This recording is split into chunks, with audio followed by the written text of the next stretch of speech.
Hello, Holliston, and welcome to Comedian Field in Holliston, Massachusetts on Saturday, September 14th for Sport View's award-winning production of Holliston Panther football for 2019. It's found only on HCAT TV. Today, the Panthers will open the season by hosting the Bishop Feehan Shamrocks of the Eastern Athletic Conference. My name's Brian Winston alongside my co-host, a legend, Jay Wyman.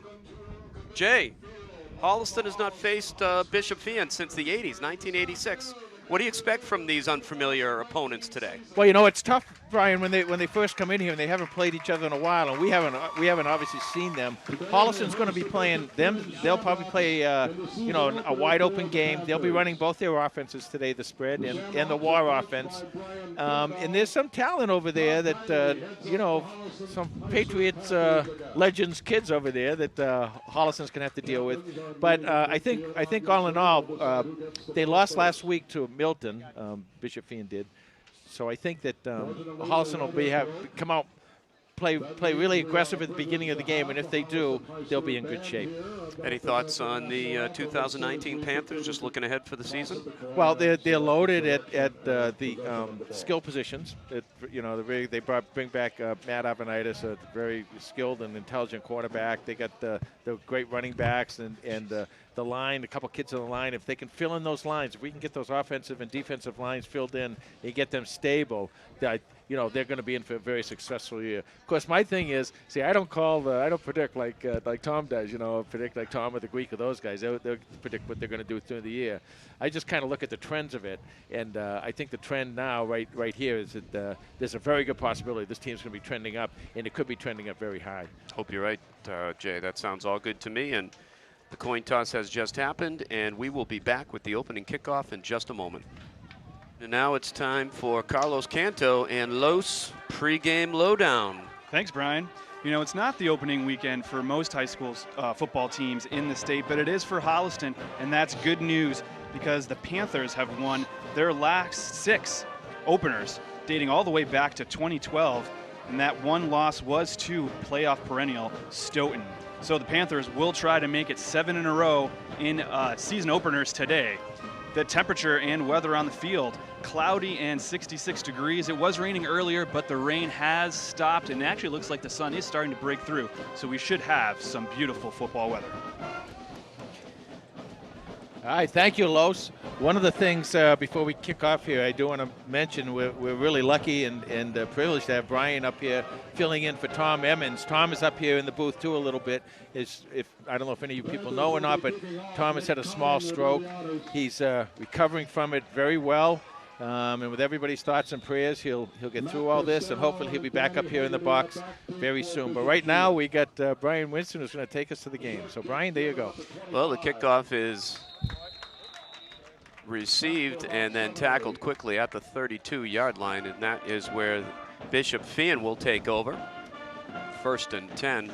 Looks like they are marking this at the 34-yard line. So we'll see what the Panther defense can do, Jay, right off the bat here. Maybe get a stop quickly here and get the ball back. Yeah, they got some big boys, and one of the, a couple of those kids we had mentioned about a couple of the guys' sons, Christian Fourier's son, who's going to be going to Colorado, I think, next year. He's committed. And then Teddy Bruschi's son, I think, also plays defense. Brady Olson, your quarterback, off to the right side, and that one is incomplete. Attempted for Nick Norco and defended on the play by number 8. That is Sean Keast. Sean did a nice job. We went down and we saw some of the passing leagues that Holliston belongs in, and offensively, Holliston looked like a juggernaut.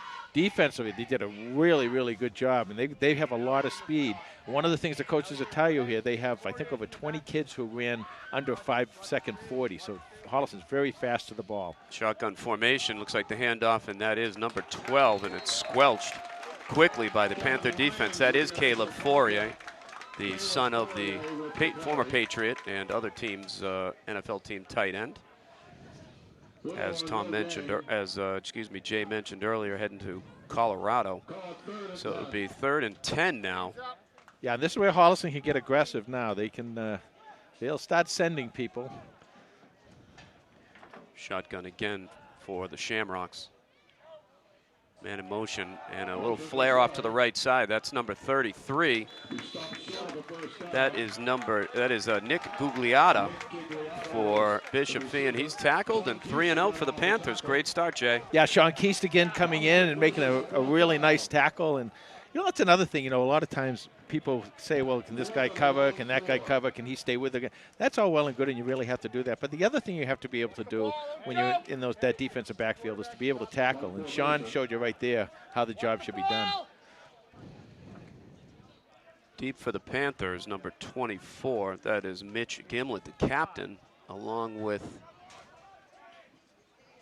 who's that over there, Jay? I can't see his front uniform number. That's 21, and that is Tristan Benson. So they're deep. Whoa, Kick almost blocked. And not a, sorry, that was a number 11, Schneelock, who was deep, but the ball didn't even reach those guys. Almost blocked by the Panthers special teams unit. So the Panthers will take over 1st and 10. And they're going to spot the ball at the Panther 39-yard line. So great field position to start, Jay. Great job. And, we'll see how Coach Kiley wants to play this early on. Do you want to come out and just guns a-blazing, or do you want to run? I mean, they got the two great running backs, Ibbotson and Tristan Benson. And it looks like they're going to run out of war. Number 6 quarterback, Matt Arvanitis. Right into the spread. See, I think of what they do sometimes, Brian, they want to see how they're going to cover war. So they get into it at the beginning of the game, and then they can figure out what they want to do when they have to run more. Arvanitis in the shotgun. That's number 3 in motion. Teddy Ratcliffe. Looks like a broken play, but Matt Arvanitis making something out of it, and look at him go down the sideline. First down into Shamrock territory. So great eyes there by Arvanitis to create something out of what looked like a broken play and maybe a loss. Well, when you talk to Coach Kiley, one of the things that he likes to talk about, Matt Arvanitis, who they affectionately call Marv, by the way, what he talks about is his intelligence and his vision. And there's an opportunity there. It's a broken play, and he has the vision and the sense to make something big out of it. 1st and 10 at the Shamrock 45. Arvanitis in the shotgun. That's Benson behind him.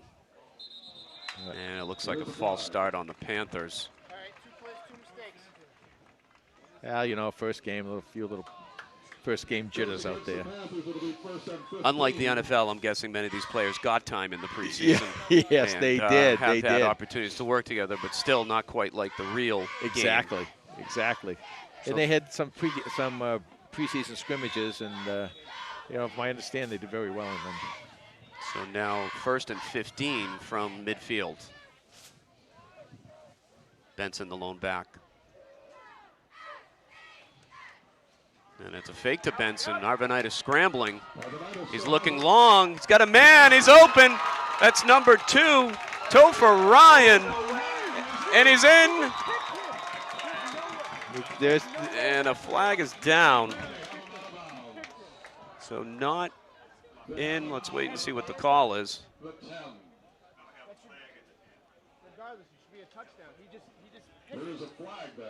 Flag at the 10-yard line. So heck of a throw and play. Let's see what happens here. Looks like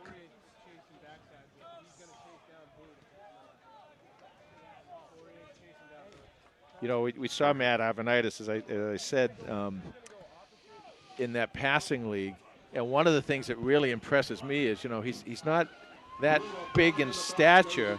He doesn't really look that big, but he can throw a beautiful ball, a long ball, and he has a beautiful way. If you're a receiver, ever played receiver or something, you can get that ball lofted right to you, right when you're in stride. He's one of the guys that can do that. And of course, Topher Ryan, he's going to lean on him a lot at tight end this year. So it looked like a blocking penalty against the Panthers, but still 1st and 10. Now at the 20, and that is Benson on the right side for a few. Well, you talked about Arvanitis. He does have quite an arm. Also the shortstop, starting shortstop for the Holliston High School baseball team as well. And in 2018, he had over 1,200 yards and 11 touchdowns. So clearly he's got some proven history with his arm. Handoff now to the left side. And that's a good run on the left side. That's a touchdown. And it is Captain Dylan Ibbotson who is in for the score. And the Panthers march down the field with relative ease and take a 6-0 lead to start, Jay. You know, a lot of teams they'll have two backs, and they'll call them, the old thunder and lightning backs. You get the guy who's going to pound away, and you get the quick guy.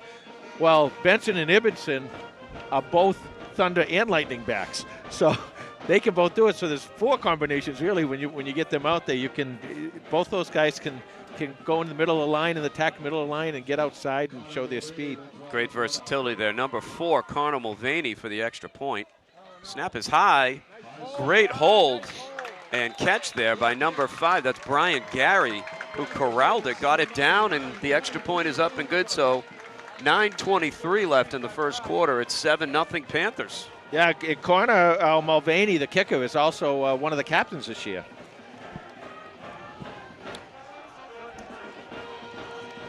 So Holliston opens up. They look pretty good. They did some stuff on the ground, some stuff in the air. This has the potential to be a really exciting and fun team to watch too, like a lot of the Holliston teams are with Coach Kiley and his offense. They're really a lot of fun. They'll show you a lot of different looks.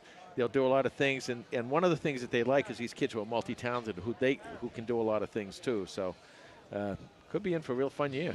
And Coach Kiley in his 17th year with the Panthers, 138-43 record overall, won 6 straight openers since a loss to Stoughton back in 2012. Here's the kick, and it is fielded by number 2, that is Paul Castro. Along the left side, does not get much as Holliston covers it well and prevents a big gain. In fact, only a few yards there. It looks like Bishop Feehan will start at their 25 or 26 yard line, Jay. And one of the times, a lot of times when you play Holliston, and of course I mentioned a little while ago how much speed they have, that's something that you really can't, when you're running a scout team, like Bishop Feehan scout team for Holliston, you can show them the plays, but you can't show them the speed that those plays are run at. And that, a lot of times the kids come up here and they really get pretty amazed by how fast Holliston really is. Bill Brady Olson, that quarterback with the handoff. That's Fourier out of the backfield, and he gets a couple to the left side. Yeah, we were talking about that Panther defense last year, 2018, only giving up 188 yards per game and under 100 for passing and rushing. So pretty staunch defense. Oh, it's unbelievable. And in fact, if you take away that one Situate loss, they gave up, I think, under 10 points a game, and they scored over 35 or something like that. And statistically, they had an incredible year. And of course, at 9-1 and losing to the guys who ended up being the state champs, Situate, it's not a bad season at all. Little action to the right side. That's number 1 on the reception. And gets by a couple players, but again, a gain of just a couple. That is number 1 on the reception, Nick Norco. So it will be 3rd down. And looks like about 5 or 6. That was nice reaction. A little less than that. That was nice reaction by Norco. He did a nice job. You see how fast Holliston got to the ball. They had 3 kids get to the ball, 3 players, and that Norco made a nice cut back. But then there's 2 other players right there, so they get to the ball very quickly. So 3rd and a long 3 for Bishop Feehan. Clock approaching the 8-minute mark. Quarter number 1. It's a handoff to Fourier, and he is stopped, met right at the line of scrimmage. That was number 32 on the hit, and that is Kevin Lyons, the junior. And forces the stop, and it'll be 4th down. So Lyons and Tim Elward were both on that tackle, and nice job with them. As I said earlier, with the one place I think we have to really look and see how they're developing is the offensive and defensive lines, and right now both of them look very good. So Gimlet and Schneelock are deep. Punter for Bishop Feehan on this 4th and 2. It's number 5. This one a low rolling drive, and it's a touch but recover. That was a tough one to field. A lot of action on that ball. The punter for Bishop Feehan, number 5, Matt Mason, but that's Gimlet who did a good job there. Field's a little wet. We had some pregame rain, and that ball was bouncing, and best thing there is he at least retained possession. I always get a chuckle out of Tom when I tell him, that the thing about football is that ball is not round. And a lot of times you say, oh, yeah, it's not round. Duh. But that ball bounces in all weird ways. Even when they hit your hand, it bounces in weird ways. That's kind of what happened there. Good job. Good special teams there. So Panthers take over. The ball's on their 42. 1st and 10. Arvanitis in the backfield with Benson. And he drops back to pass on the right side. He's got a man. And Topher Ryan just wasn't able to catch it on that play. Nice throw there. He was open. He was open. And the reason that Matt was able to do that was because it looked like a little blitz that they ran. And Tristan Benson did a fantastic job of picking up the blitzer, and he kind of pancaked him.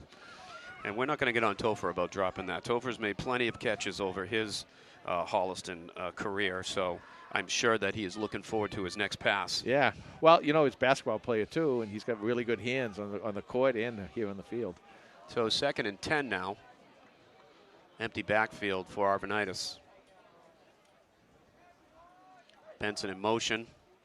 Fake handoff. Arvanitis looking deep. He's got a man wide open. It is number 24. That is Gimblett, the captain for a Panther touchdown. Wow, Jay. Can't get much more open on that one. A 58-yard strike right over the middle on the play action. That's the thing. And you see the way that passed, the way it came in. And that's what I'm talking about. That, back in the day, I was an old receiver, old tight end. They threw rocks back in my day. But when you're a receiver, you get that ball lofted, and it's right to you, and he catches it right in stride. Of course, Mitch Gimblett with great speed catches it right in stride. No one's going to catch him. Beautiful play. Beautiful play. And here again is Mulvaney going for the extra point. And let's not forget, by the way, the blocking of that offensive line to give him time to do that. This time a low snap.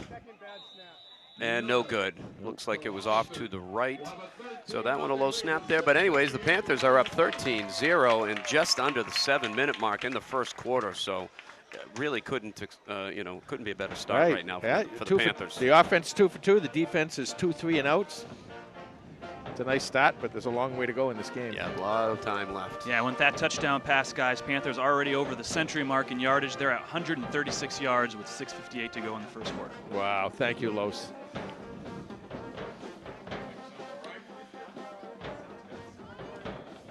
So Panthers kicking off right to left. And it'll be Nick Cotting, your kicker. He is a sophomore. Nick Cotting will kick it away.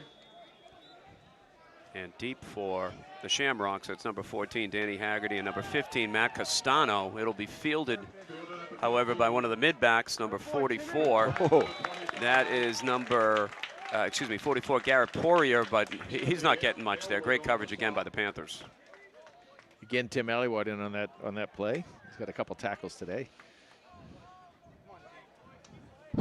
So Panther defense will come onto the field.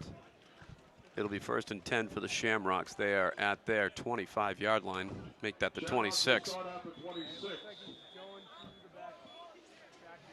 Shamrocks trying to get something going here, but Panther defense seems to be all over them so far. Yeah, they're doing a nice job, and they're whether you try and run against them or throw against them, Holliston right now it looks pretty strong. Well, play action on the left side, and it's complete. That is Olsen completed to number 1, Nick Norco. Not much of a gain there. Maybe 2 or 3 yards on the left side on the play action to Fourier. So clearly Fourier is one of their main men back there. They're gonna use him and use him again. And Sean Keast once again shows you how to tackle. You get out there and you get one-on-one, and that receiver makes absolutely no yardage on you. So 2nd and 8. Man in motion on the handoff. That's Norco again and again. Just the Panther defense is all over him. That is number 8. That is Sean Keast, who has just been all over the field so far today. Well, if this keeps up, Sean Keast is going to go to the Hall of Fame. And Jay, the weather turning into maybe a Hall of Fame afternoon after just an hour and a half ago. How about that? We had some rains, and now the sun's shining. So 3rd and 5. Brian, I know it's your first varsity game. I just want to let you know the sun always shines on Holliston football, Of course. even at night. So 3rd and 5 for the Shamrocks. Fourier in the backfield, man in motion. And it's a pass to the left side. It's complete by Norco, and it's going to be close. Looks like he has enough for the first down. So the Panther D, though, again, even if they're giving up a few yards. It's only that. Yeah. Only a few yards. There hasn't been a big play yet. And it doesn't look like they're even looking deep. So. And if you can cover one-on-one like that, and you know that even if the guy makes the catch, you're going to make the tackle, your defensive coordinator understands that. He can, take his linebackers to even bring his safeties up, and he can really just shut the run right down. And defensive coordinator, Coach Affey, making the calls there. Anyways, on 1st and 10, that is Norco again on the carry. Chris Del Ponte with the tackle. And that's a gain of about 3, maybe 4 for Bishop Feehan. So they got a little bit going here. They got a little action going, Jay. Yep. So it's 2nd and 4. 2nd and 4 now for Bishop Feehan. So a little bit more than I thought. A gain of 6 on that play. Again, Olsen and Fourier in the background, in the backfield, excuse me. Olsen looking down the left side, and nobody's there. He was looking for number 33, and that is Nick Ugliata. Yeah, no, that's when miscommunication, maybe, Jay? Exactly. That's when you don't know. So sometimes the quarterback throws to receiver. Sometimes the quarterback throws to the spot. Right there, it kind of looked like he was throwing to the spot, but the receiver didn't make a break that he was expecting him to make. So 3rd and 4 now. Ball on the 43-yard line of the Shamrocks. They're moving left to right. 4:29 left in the first quarter, 13-0 Panthers. Run to the left side and hit and met there. That was number 24, 24, I think, on the hit, and that is Gimlet. And so he gets the stop. Panthers into punt formation. Number 24 again. That's Gimlet, who has scored the touchdown. He's back to receive the punt. And number 5 will do the kicking for Bishop Feehan again. That's Matt Mason. Has had 2 punts today, neither of which very good. Looking to improve on those now. Yeah, he doesn't get the ball very high, it doesn't seem. Oh, that's going to be a first down. Flag there. That's automatic first down. They will stop that. So a little over anxious there by 51 Dave Harding. He's not happy with himself. But again, maybe, Jay, one of those timing things, Yep. Still early in the season. They almost blocked the last one, so maybe he felt he had a read on the cadence there, but unfortunately that results in a Shamrock first down. 5-yard penalty, and they only had 4 to go. So 1st and 10 now, and Shamrocks are now into Panther territory. Just about 3.5 minutes left in the first quarter. Holliston ahead, 13-0.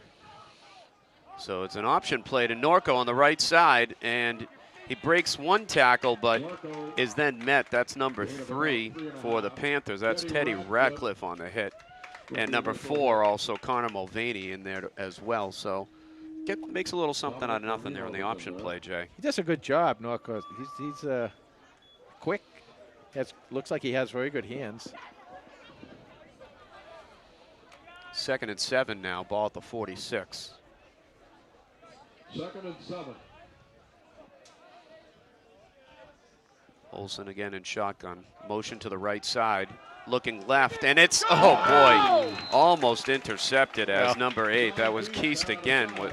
Read that one. The throw is a little in front of him, Jay, but geez, if he was just a yard or 2 forward, he's still running towards the goal line. It almost looked like he thought it was coming there, and it was going a little bit out of the direction that he thought it was in, but you're right. If he caught that in stride, it was, Katie by the door. He was gone. So 3rd and 7 now. 3rd and long again for Bishop Feehan. Panthers hopefully going to get a stop and get the ball back here. Brady again Brady Olsen in the shotgun again with Fourier in the background, in the backfield. And he's looking on the left side in the middle, and it's complete. And he's on his feet inside just about to the 20-yard line. That's number 33. That is Nick Ugliata. So a nice completion there for Bishop Feehan. They found a seam in the middle. They found a seam, and what happened was that offensive line gave them a lot of time. Holliston looked like they just rushed their front 3. Everybody else kind of went back to cover the pass, and gave the quarterback a lot of time to make a nice read and a nice pass. So 1st and 10 now from the 21-yard line. Handoff is to Fourier. He's not getting anything. Yeah. That looked like number 32 on the tackle, Kevin Lyons, the junior. So Fourier not finding much running room up the middle so far today. Keys leading the Second way and on the 10, foul. and we're just about at the 2-minute mark of the first quarter. Panthers up 13-0.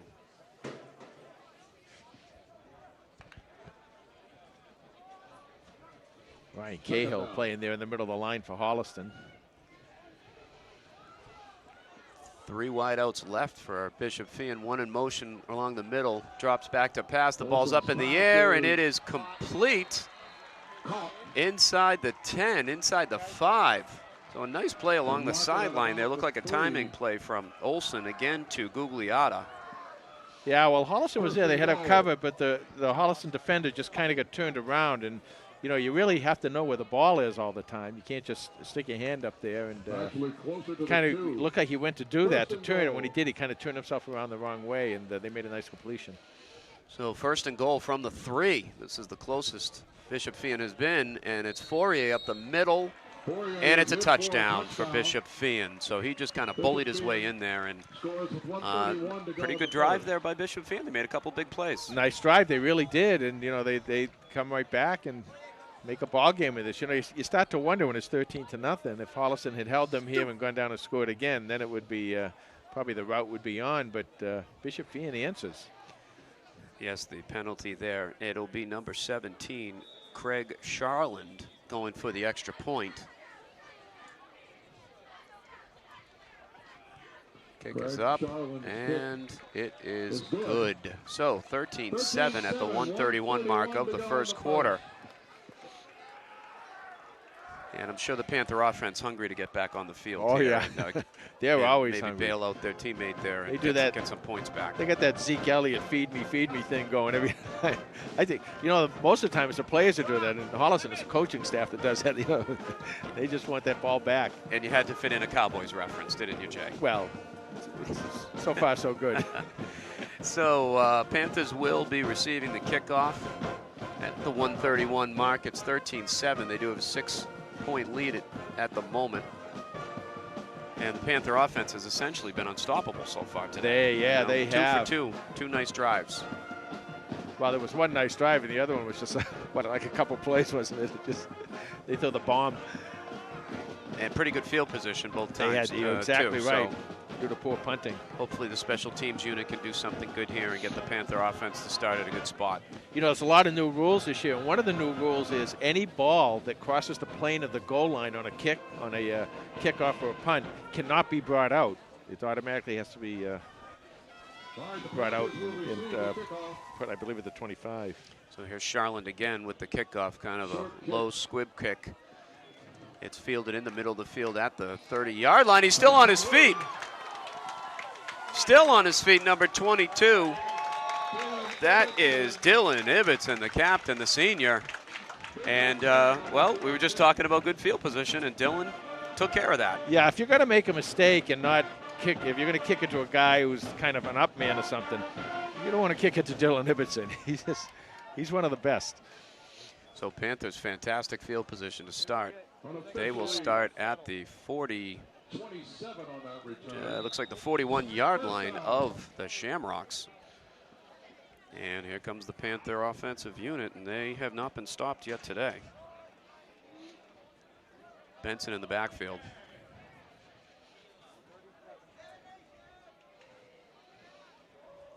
Man in motion, that's number 3, Teddy Radcliffe. Handoff to Benson on the left side, and he is stopped in the backfield. Not much there. Loss of maybe 2, maybe 3.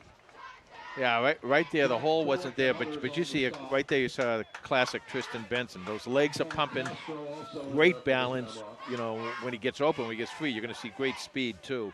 He, you know, really just a top running back. He's going to be one of the best in the league this year. And of course, having him and Dylan Ibbotson in the same backfield is just incredible. Yeah, Benson over 1,000 yards last year with 16 touchdowns. So he certainly knows what to do with the ball. Second and long, 40 seconds left in the first quarter. Shotgun with Benson in the backfield. Number 24, that's Mitch Gimlin in motion. He gets the ball to the right side. He finds a hole, still on his feet, and close to a first down. Might have gotten it. They're getting Mitch involved in a lot offensively. I mean, Mitch has just been incredible defensive player and special teams player, and getting him really involved a lot offensively here. Kind of doing everything. Mitchell Gimlet, the senior captain. As the clock winds down to about the 15-second mark, see if the Panthers are going to get a playoff here. They're lining up. Now it's 10 seconds in the quarter. It is a first down, 1st and 10 now from the 31 for the Panthers. Left side, here comes Arvanitis with the ball. He's looking, he's finding. What a catch! Wow! Unfortunately, this is coming back. There was a hold in the backfield. What a play by number 5, Brian Gary, who got up there on the sideline. Too bad there's a flag. It will be coming back. Yeah, there was, you know, and it's funny on that hold, what had happened was they came at the tackle, and the tackle went to block him, and I think his hands just slipped because I just saw his hands kind of come around him, and he wasn't trying to do that. You know, he got him, came around him, and of course that hand comes around you, and you're going to get called for the holding every time.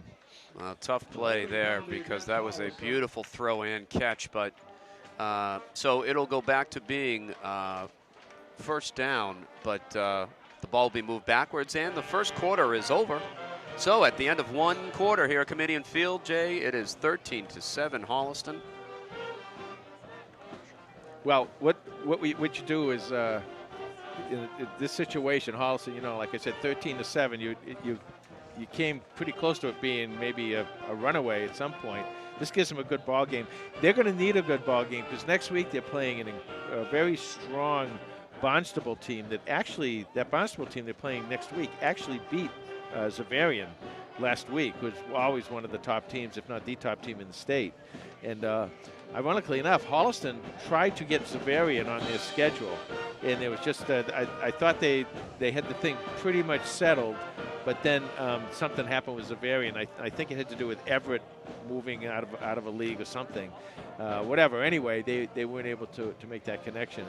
They've been wanting Zavarian for a while. They want to get Zavarian, and but instead they're going to get the team that beat them last week, who was Barnstable. They'll be here next week, and I believe that's going to be another Saturday game due to the Triple E threat here. Those are some big-time football programs you're talking about there, too. So nice to have Holliston mentioned and even being discussed. So now they will change sides. Holliston now going left to right. It will be 1st and 20 from the Shamrock. Looks like they have the ball at the 42. And for those who want to know, there is no wind today or anything. There's really no effect on which way you're going today.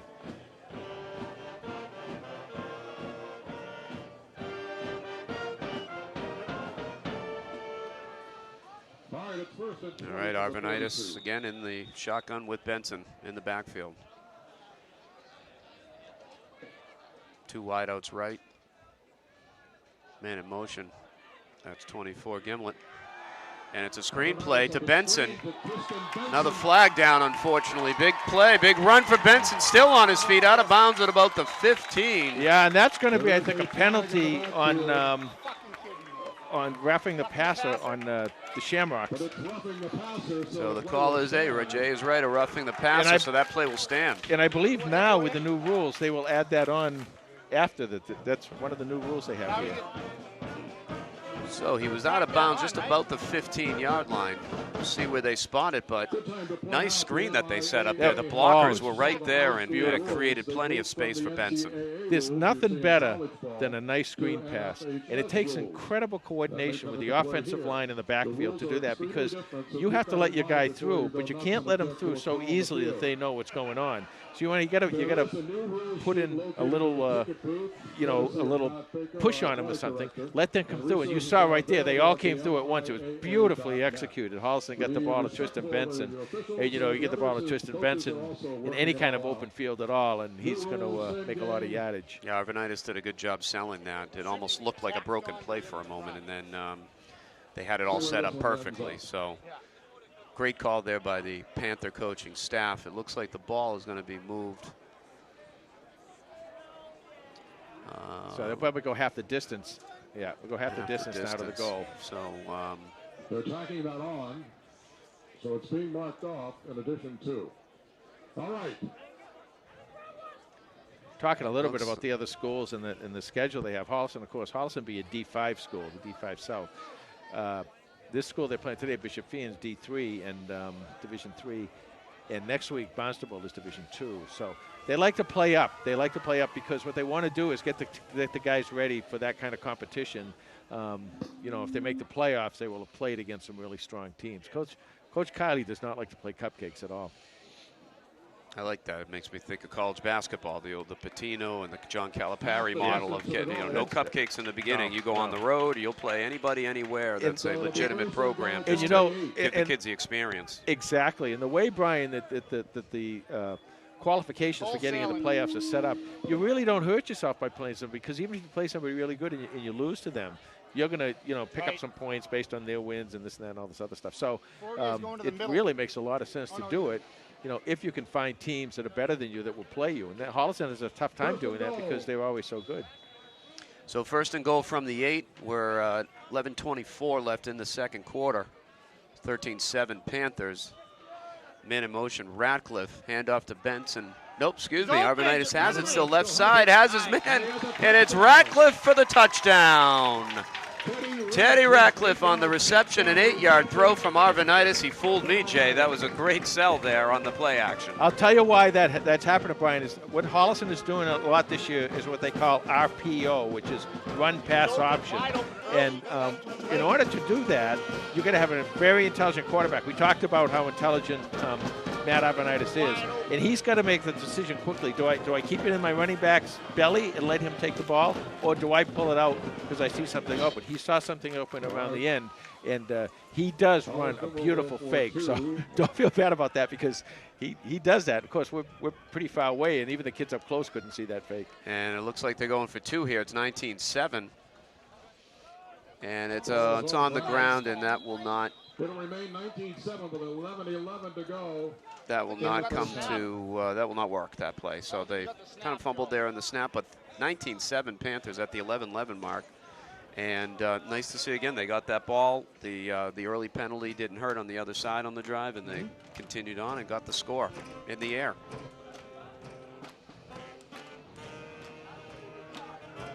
I like the run pass option they're doing. They're doing a lot of that too. The people on TV, you guys watching on TV. And by the way, welcome to everybody who is watching this on streaming live. Love having you guys. If you can't be at the stadium, it's good to have you out there watching the Panthers and supporting us.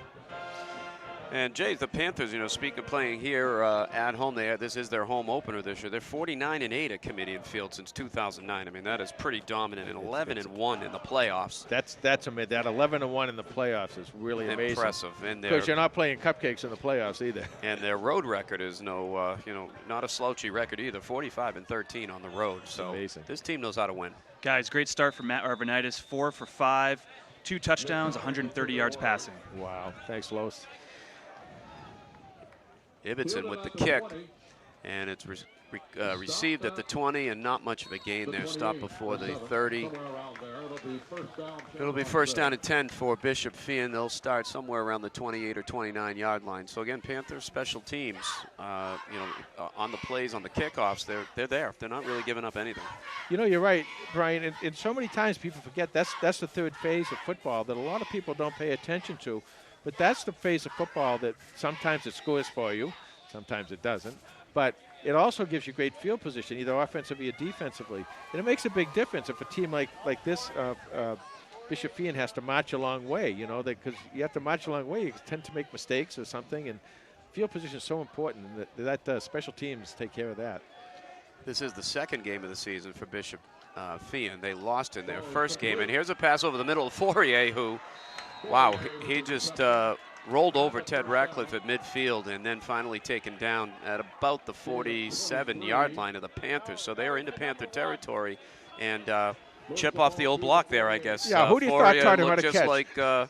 Just like his old man there, running across the middle of the field for, I think, the Seahawks and the Patriots. So first and 10 now for Bishop Feehan. They're down 12. 10.5 minutes left in the second quarter. Shotgun for Brady Olson. He's looking to go up top, and again, Looks like another miscommunication there, Jay. The receiver, number 1, Norco, stopped short, and it looked like he was supposed to continue. At least that's what Olson thought, Jay. Yeah, he did, and boy, he really threw that one away. So 2nd and 10. Clock stopped at 10:21. You know, we had told you about Tom Emmons having, you know, that minor stroke. Well, you'll probably recognize the name of the freshman football coach over there for the Shamrocks, Bishop Feehan, is Teddy Bruschi. And Teddy got to meet Tom yesterday and, you know, talked about his, you know, his stroke survival situation and everything. And really nice guy. Nice guy to do that, you know. It really makes a big difference. No doubt. And Teddy's son is on the team as well. Rex Bruschi is a senior. So here's Olson. Had a man over the middle that was number 32 who had some space, Billy Oram, but overthrew him. So it'll be 3rd and 10 now for the Shamrocks. And I think that was David Harding who had a shot at Olson, the quarterback.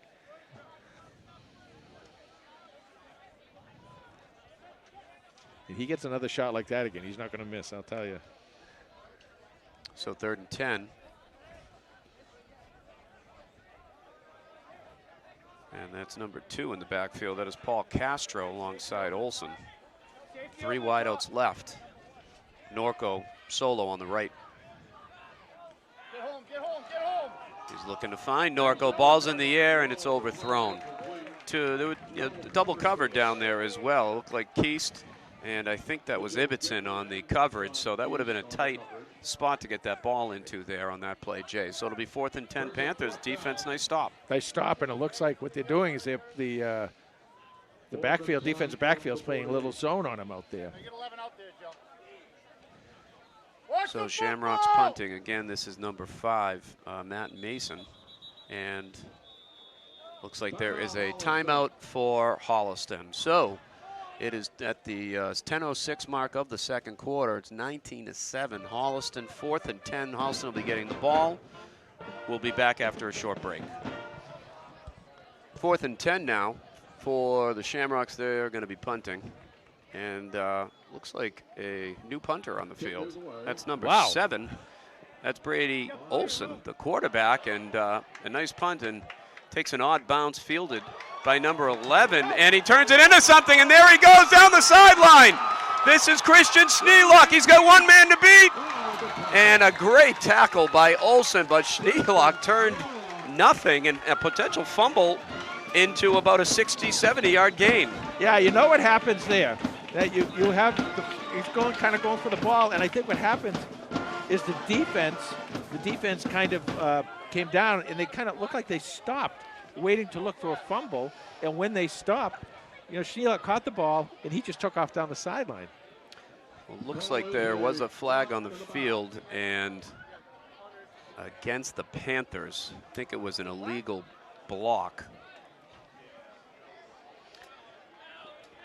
One guy says no flag, the other guy says flag. So the ball will be coming back into Panther territory. Too bad Schneelock really turned nothing into something there. You know, Christian Schneelock, he ought to put that play in his playbook. You know, just I'll bobble a little bit, then I'll take off down the sideline. But you're right, a play like that, Jay, sometimes it freezes the defense, and you know, you're kind of expecting a fumble or the kid to just the player to fall down on the ball and just, you know, not give up possession, and all of a sudden there he goes. Right, you just kind of hold yourself. You know, when you're playing on these kicks, you should be holding your lane, and you hold your lane, you come in to make the tackle, and the guy's kind of bobbling the ball, and you say, okay, I want to see. I want to see if the ball's going to hit the, you know, the end of the, going to hit the field, and it didn't, and he was able to turn it in and run it for a long gain, but unfortunately it was a penalty. So 1st and 10 for the Panthers, way back at their own 8, and Arvanitis looking to go along the sideline. Ball's in the air, nearly complete. That was number 24 again, Gimlet, and almost had him there along the sideline. Tight coverage and a good throw, but 2nd and 10 now from the 8. There's 9:38 left here in the 2nd quarter. But see, what you learn now is okay, he can beat him. He can beat him. So now I know that. Now I know he can beat him, and you may see that pass a little later on if the game stays close. Arvanitis, speaking of all this passing, he became the 16th Panther to have 1,000+ yards passing all time. So, and here he goes again. He's got a man, and it's dropped. That's Brian Gary. So again, like you're saying, Jay, a beautiful spiral coming out of the hands of Arvanitis. He really does. And you know, he had his tight end Connor Mulvaney out there in the wide open. I mean, that's if a quick pump fake to the side. Those safeties are biting. They're coming down in. And you get that tight end out there all by himself, and you can hit him for a long gain. So 3rd and 10 now for the Panthers. This has been their first drive that has not progressed. 9:32 left. They got a 12-point lead. Arvanitis and the shotgun drops back to pass. He's looking for number 11. He's got him. And that is, I believe, Schneelock again on the sideline. Excuse me, number 2. My bad, there's Topher Ryan. And that ball was in the air before Topher made his cut. And again, you can tell that these are two seniors that have played together for a while. Well, it was, and of course the defender, it looked to me like the defender hit the ball. And the ball went right into Topher's hands. And that's where you have good hands, when the ball gets hit and you're able to recover it like that. Nicely played by the quarterback and the receiver. 150 yards passing for Arvanitis. Wow. And according to Holliston football statistician Ken Dunn, Topher could move up to the number 2 spot all time for touchdown receptions and the 4th receiver all time to get a 1,000-yard career receiving. So Topher's amongst the Holliston legends. He really is.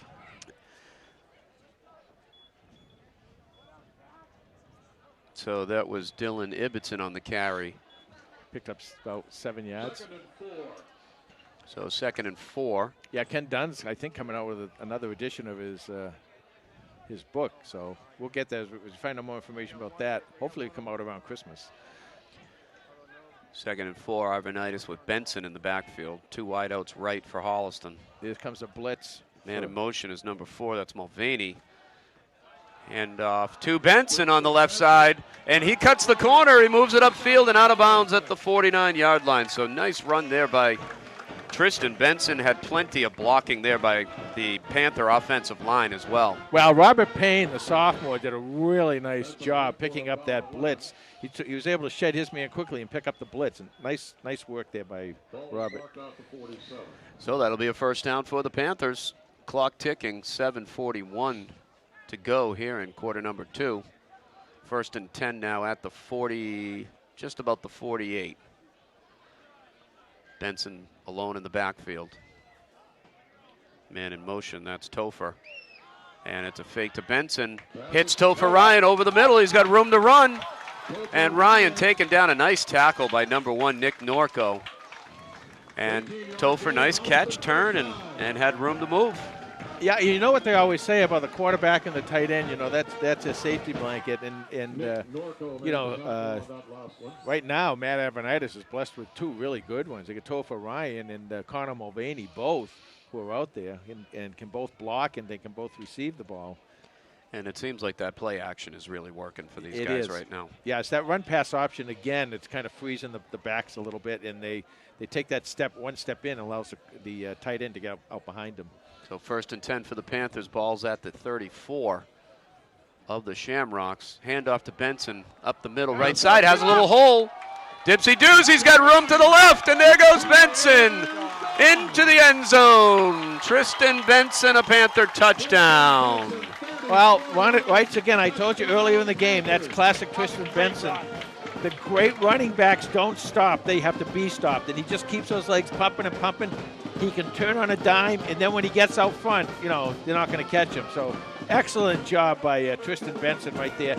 And also, I want to give some more credit to the offensive line. They've opened up some holes there, so these backs aren't getting hit until they're getting up behind the defense. Benson does a nice job of keeping his shoulders straight, and he's really running downfield and just has a great body position there. And tremendous balance, which is, I think, personally, is the best thing you can do in sports is have balance. If you have balance in any sport, it's sensational. So they're going for 2, 25-7, and this will be a handoff right side. Does he get in? He does. And that is number 22. It is Dylan Ibbotson, the captain, gets the 2-point conversion. on a nice little power run to the right. A nice extension there by Ibbotson also. Well, again, the captain, there's a reason these guys are captains. They're good leaders. They're smart kids. They're football smart too, along with everything else. And Dylan had 7 touchdowns last year, so he certainly knows knows that end zone very well. So the Panthers, a very impressive start. Still 6:29 to go here in the second quarter. They'll be kicking it off left to right. Benson, he had 19 career touchdowns coming into this game and 1,200 yards rushing. That was number 20. That was a long drive. That started down there. Down at the 8J. 8-yard line. So that was a 92-yard drive. Nice to see too after the penalty that they were able to come back, regroup, and put a nice game plan together on that drive. That you're so right on that. I'll let you call this here. And that's a decent kick inside the 20, and he'll be knocked out of bounds at the 25. That's number 15 on the reception, on the kick return. That is Matt Castano. So a decent kick there, and sending the Bishop Feehan team back into their own end zone. Actually an excellent kick, I should say. Better than decent. You had, you made a great point earlier, is that this team, they get down. They may be down as far as the score. They may be down as far as field position, but they're never down mentally. It doesn't matter where they are, what they're doing. They pay attention. They stay focused, and they just go out and do their job. And that's kind of hard to do when you're a kid this age, and if something goes wrong, you make a mistake or something, to just let it go. And they do a good job of it. I agree, Jay. And speaking of more good jobs, the defensive line has really not allowed much on the ground today. They squelched that run too. Maybe a gain of 1 or 2 on the carry for Bishop Feehan. So it'll be about 2nd and 8 maybe. And they are, the ball is marked at the 28-yard line, excuse me. David Harding and Rob Quinzani and of course, Tim Aliwad, that off defensive line. Yeah.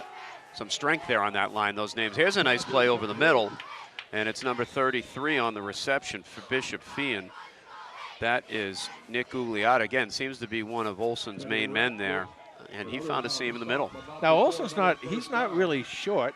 He's good size and everything, but he throws a very low ball, it seems to me. So what you want to do is make sure that if you're a defensive lineman or you're an end or somebody coming in, a linebacker coming in on him, if you can't get to him, get your hands up. Make him throw that ball. Make him loft that ball. Make him a little uncomfortable. It's a first down for the Shamrocks. Ball at the 48, and he's looking to pass again right side. It's overthrown. He had Norco there. Could have used one of those low balls, Jay, that we were just talking about on that one.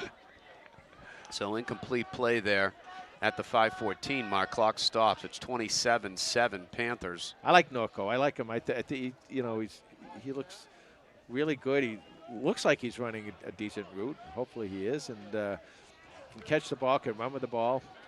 Does a nice job.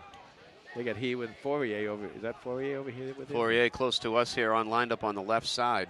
So 2 wide receivers left. Here comes a man in motion. Fake to him and a little slip screen on the other side. It's incomplete. He had him. Olson had him. It was number 32 who dropped the ball there. That's Billy Oram. See, and now you see Holliston kind of switching up. This is what Coach Athier likes to do. He's switching up now. Now he's gone from that zone in the defensive backfield. He's going to man-to-man. And Noah Salem just checked in for Kevin Ballowitz, number 14. So mix and matching, maybe some personnel as well, Jay. Noah's a basketball player. Watched him a little bit last year.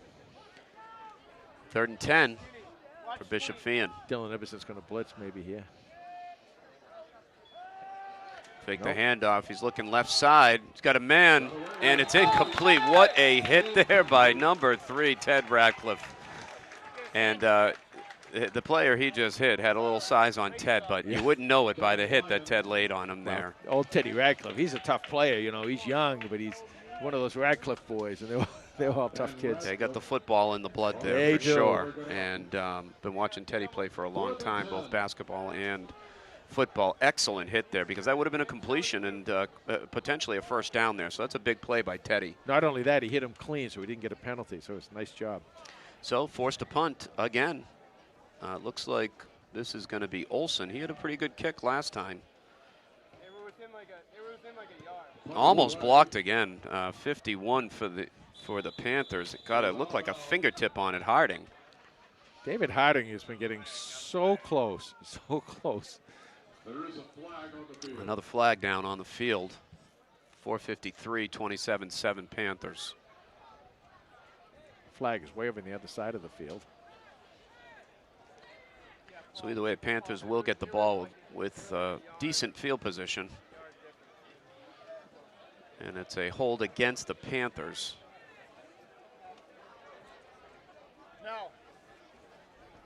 It's interesting because there was no receiver over there. The ball wasn't going over there, and I mean, it's interesting that they would have a holding way over there.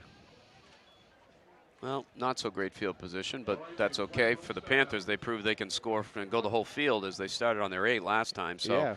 The ball will be placed just inside their 20-yard line. 1st and 10 for the Panthers, 4:53 to go. I mean, I guess you could say that's good field position for them, right? That's true. It's all relative, Jay. You're right. So here comes Arvanitis in the offense, and they have had a spectacular start to this game. Benson, the lone man in the back, already with a touchdown today. Arvanitis with 2 on his own.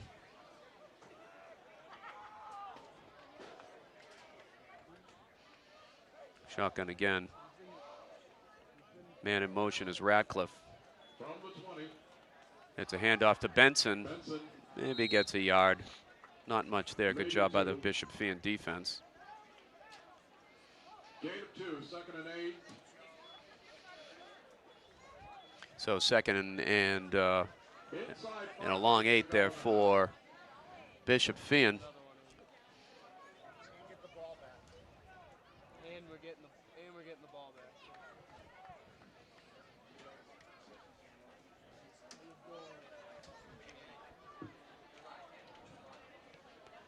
So 2nd and 8 for the Panthers. Ball marked at the just over the 20, 21 or 22. And it looks like maybe a broken play there. Arvanitis going to keep it, and he gets a few. He gets up to close to the 30, close to a 1st down there. should be 3rd and 1. Some of the players on that offensive line who are doing a nice job. Rob Canzani, number 57, number 74, Patrick Griffin. Who else we got there? Number 54 is Ryan Burchard. Oh, Senior one captain. of the captains. Yeah, he's a good one. He's a good one. So Panthers, a good team effort so far. We're seeing a lot of good things from the line, the special teams, defensive line, skill players. And now they go to war. They're in the war. 3rd and 1. Arvanitis going to keep it. Oh. Nah, it's going to be close. Let's see where he marks. I think they're going to mark him just shy. Just short of the 1st down. And my guess is, knowing Coach Kiley, he'll be going for it. It's going to be a short distance here. It's going to be less than a yard. Timeout.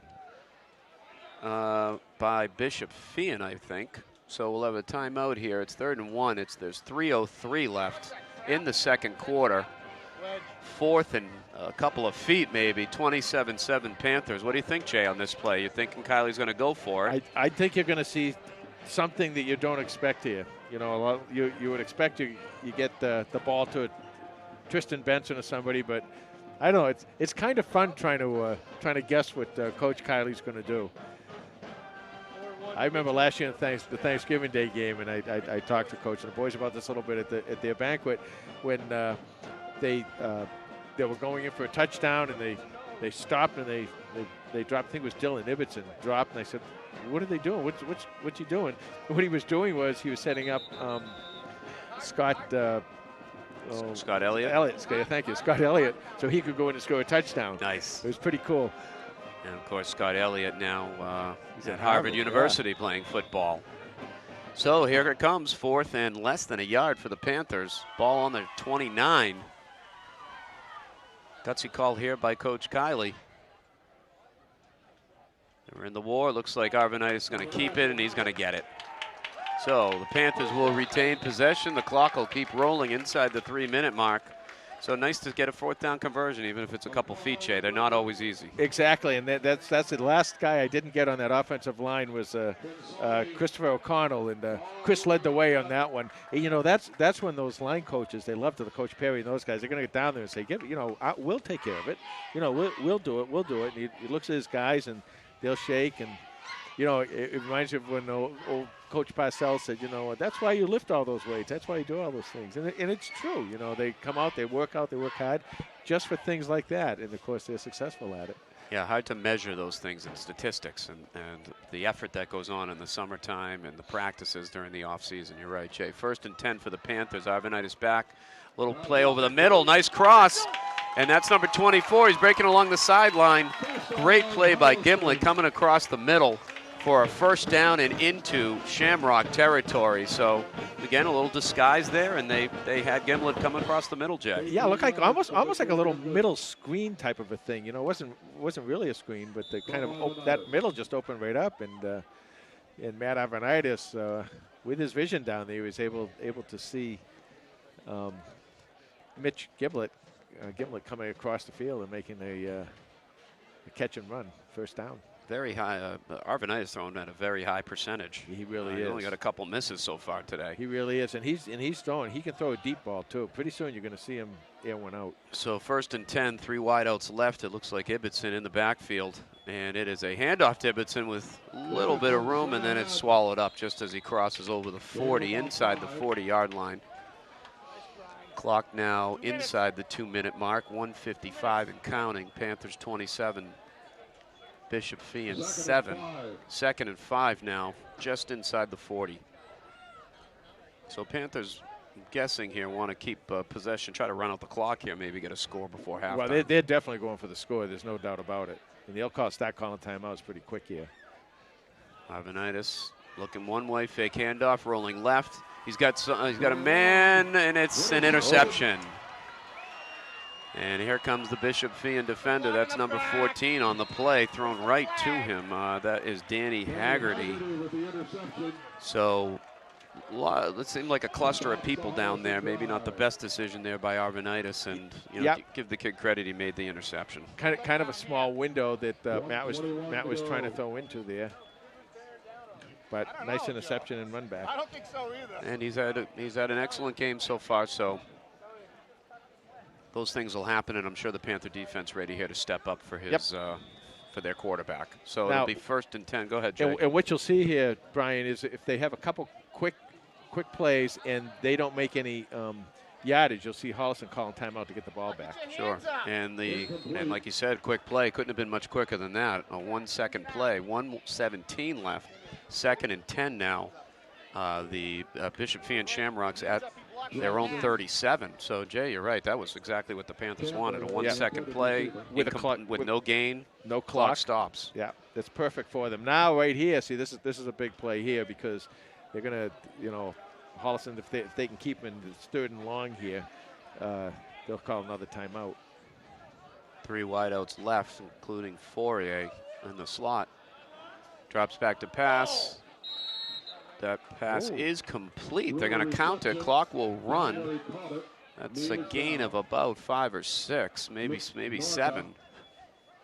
So maybe 3rd and 3 here. Clock now ticking under a minute. And Kylie yelling timeout, which is a good move, Jay. Kind of what you were talking about. They get a stop here, saves us some time. Bishop Feehan there might have run down the clock maybe a little bit, even though they're trying to score, but still, not in the greatest field position for them. They might have tried to been run up the clock. Well, you see, the thing is, when you can score from anywhere, and you can score any way, either on a run, a long run, or a long pass, Coach Kylie's going to take advantage of that. Now, they may come out and make the 1st down, and okay, they made a 1st down. But if they don't, now they're in a little situation where he'll call another timeout. They're in a situation, depending where they are. Do we punt? What do we do? And you put them in the hole there, and then, of course, they're probably going to punt. That way you get the ball back. I mean, it's 54 seconds left, but, you know, if you save yourself a couple timeouts and you have the ball, you can go out, run out of bounds and do a lot of things to control the clock. I think I heard Belichick once say that it's better to have less time and more timeouts in these types of situations. Which well, makes he and I a think lot a lot alike. You know. So 3rd and 3 now for the Shamrocks. And Holliston goes into a man-to-man defense here. Going to pass is Olsen, right side. It's complete over the midfield and out of bounds. So, staying inbounds, clock running. So approaching 40 seconds now. They get that first down. So 1st and 10 now for Bishop Feehan. Nice little play on the outside. Tough to defend those quick ones.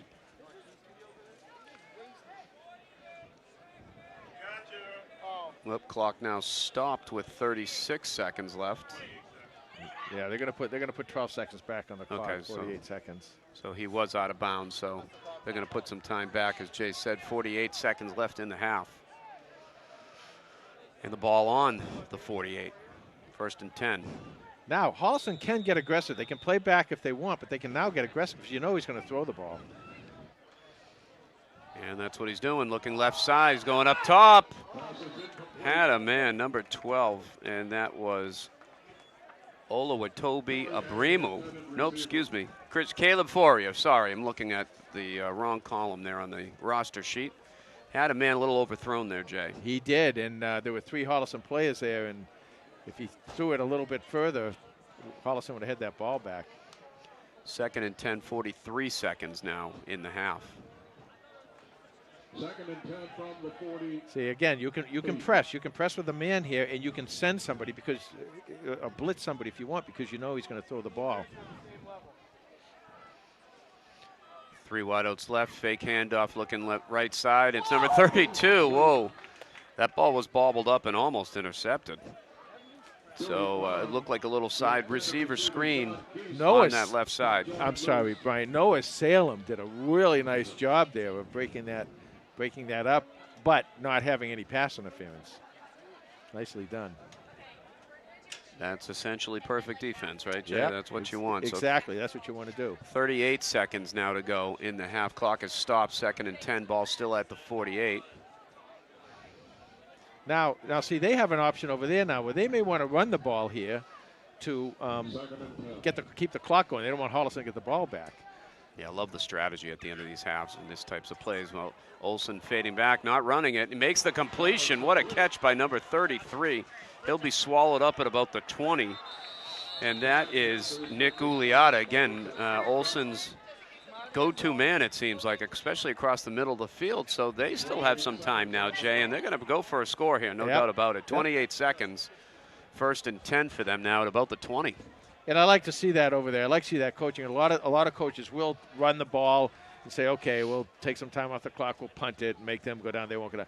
But no, you know what? You're down 27-7. You know, at this point, what do you have to lose? Go out there and be aggressive. The other thing, this early in the season, as a coach, you're always giving different messages to your players by the plays you call. And by calling a play like that, this coach is saying, look, I have faith in you guys. We can score. We can do this. It may not pay off this game, but if it doesn't, it may pay off 2 games from now, when they know that the coach has our back and everything. So that's a really smart call by that coach over there. Huge mental side of this sport as well. Such a physical sport, obviously, but the is. mental aspect of it is equally as important. And especially when you get that mental momentum in your head, you get that thing in your head, and sometimes on the other side of the ball, the other team kind of drops their head a little bit. 1st and 10 for the Shamrocks. 28 seconds to work with. See what the Panther defense can do. They can come up, stop going up top to Fourier, and no chance there. Nice coverage by number 8. That's Sean Keast on the coverage. A little height advantage there for Fourier, but the ball was nowhere near catchable. Yeah, that's interesting too. They put him. Looks like, I don't know if he was out in the zone or if that was man, but Sean Keast opened the game, making a ton of tackles, and he's all over the place. And Fourier has been doing a lot for this team. You can see his talent, obviously his size. He's got Division I size, as we mentioned, going to the University of Colorado. So 24 seconds now. You got to use him. You got to use him if he's out there. Olsen looks to the middle, almost intercepted. Ratcliffe, a little low for him. Ball overthrown to Norco coming across the middle. This will be third down now and 10 with 19 seconds left. So very likely trying to get this thing close to the end zone. Not sure how many timeouts they have left. I think they have at least one. Or how good their kicker is. Great point. You know? So they'll come to the line of the scrimmage. But I would say this is definitely 2-down territory. Shotgun fading back right side, scrambling, running, throwing. He's got a receiver. It's Norco on the right side and out of bounds. So a first down, out of bounds. 14 seconds left. Just about the 10, somewhere around the 10-yard line, maybe inside the 10. That was a nice call, perfectly executed by the quarterback and the receiver. Norco get in right in stride. He hits him and he runs right out of bounds. That only cost him 5 seconds. Now they got at least time for 2 or 3 shots here at the end zone. You almost thought for a second he was going to run. He had some room, but made the right decision. Yes, he there. did. 14 seconds, first down and goal, and we have a timeout. Panthers calling a timeout.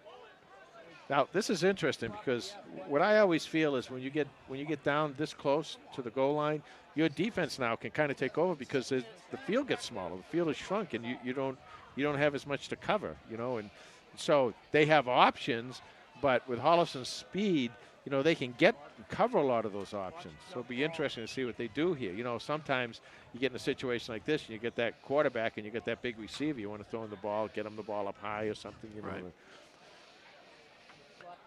Well, Coach Athey talking to his crew now, and looks like a couple of substitutions have been made to get the right personnel in there.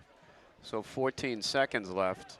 Certainly the Shamrocks would love to get something here. Even 3 points would be a little bit of momentum for them as they'll go to the locker with hopefully some points and for them. And obviously the Panthers will get back a little momentum because Bishop Feehan making a nice drive here, and a stop would be a great way to get the boys fired up heading into the locker room.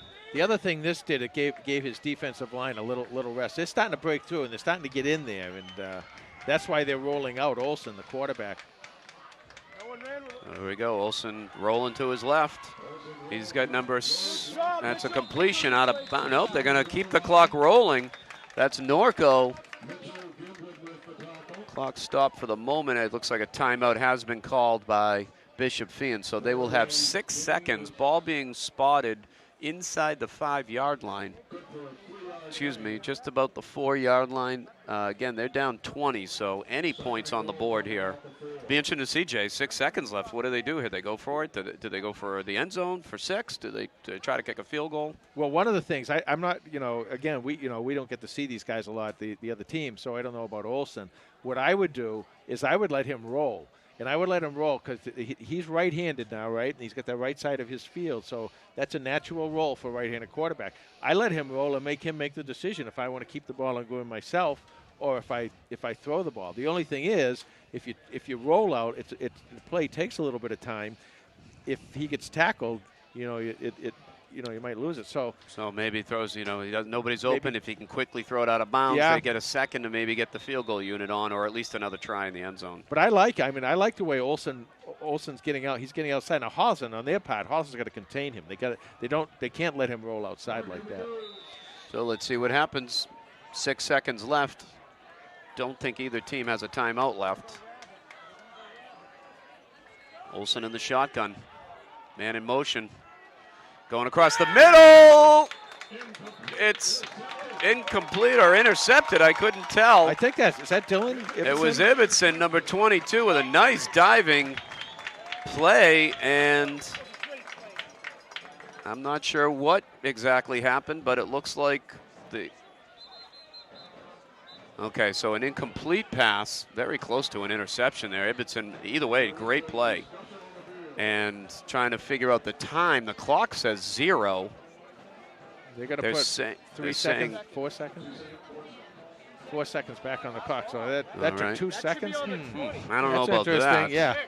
But, yeah, they're going to put 4 seconds back on there. So it'll be 3rd and 4 now for Bishop Feehan. And they are coming up to the huddle. They are, looks like, going to go for a touchdown here, Jay. Yeah. I don't see a field goal kicker out there. 4 seconds. Olsen. Oh, boy, it's intercepted! That is intercepted, and there is nobody who is going to catch him. And it is Gimlet for a touchdown. And boy, wow, the tables turned, Jay, at the end of this half. Be careful what you wish for in this life, folks. Be careful. You're really happy that it didn't, that it was not an interception down there by Ibbotson. That probably could have been the best thing to happen to Bishop Feehan. And Olsen just really threw the ball. And again, that's one of those plays. I don't know if he was thrown to a spot or to just a receiver who just made a bad cut or something. But, boy, I mean, you know, you get the ball to Gimlet out there like that, and there's nothing in front of him but green plastic. He's going to run all the way, and he's going to get it over with. So that a beautiful end. Wow. And 33-7, and Holliston, I believe, will be going for 2. Let's see. What a play. That was almost 100 yards. I'm not sure if he was in the end zone, Jay. It was very close to that. He was very close. What a fantastic defensive play by the senior, and they're going for 2. 33-7 now. 0 seconds on the clock. Handoff to Benson on the left side. He's got some room, and he will easily stroll in for the 2-point conversion. So there's Benson, and what an ending to this first half, Jay. Several years ago, we saw the game over in Asher where Mike Stone, the Holliston tight end, caught a ball. He was playing offense, caught a ball and went 99 yards for a touchdown. That might have been, well, I guess we'll have to see. I don't know if he was in the end zone or not, but if he was in the end zone, that might be the longest I'm sure one of the longest in the history. I'm sure Kenny Dunn will be all over that for us and get us that information. So at halftime, quite an ending for the Panthers with the pick 6 going 100 yards by the senior Gimlet. They are up 35-7 over Bishop Feehan.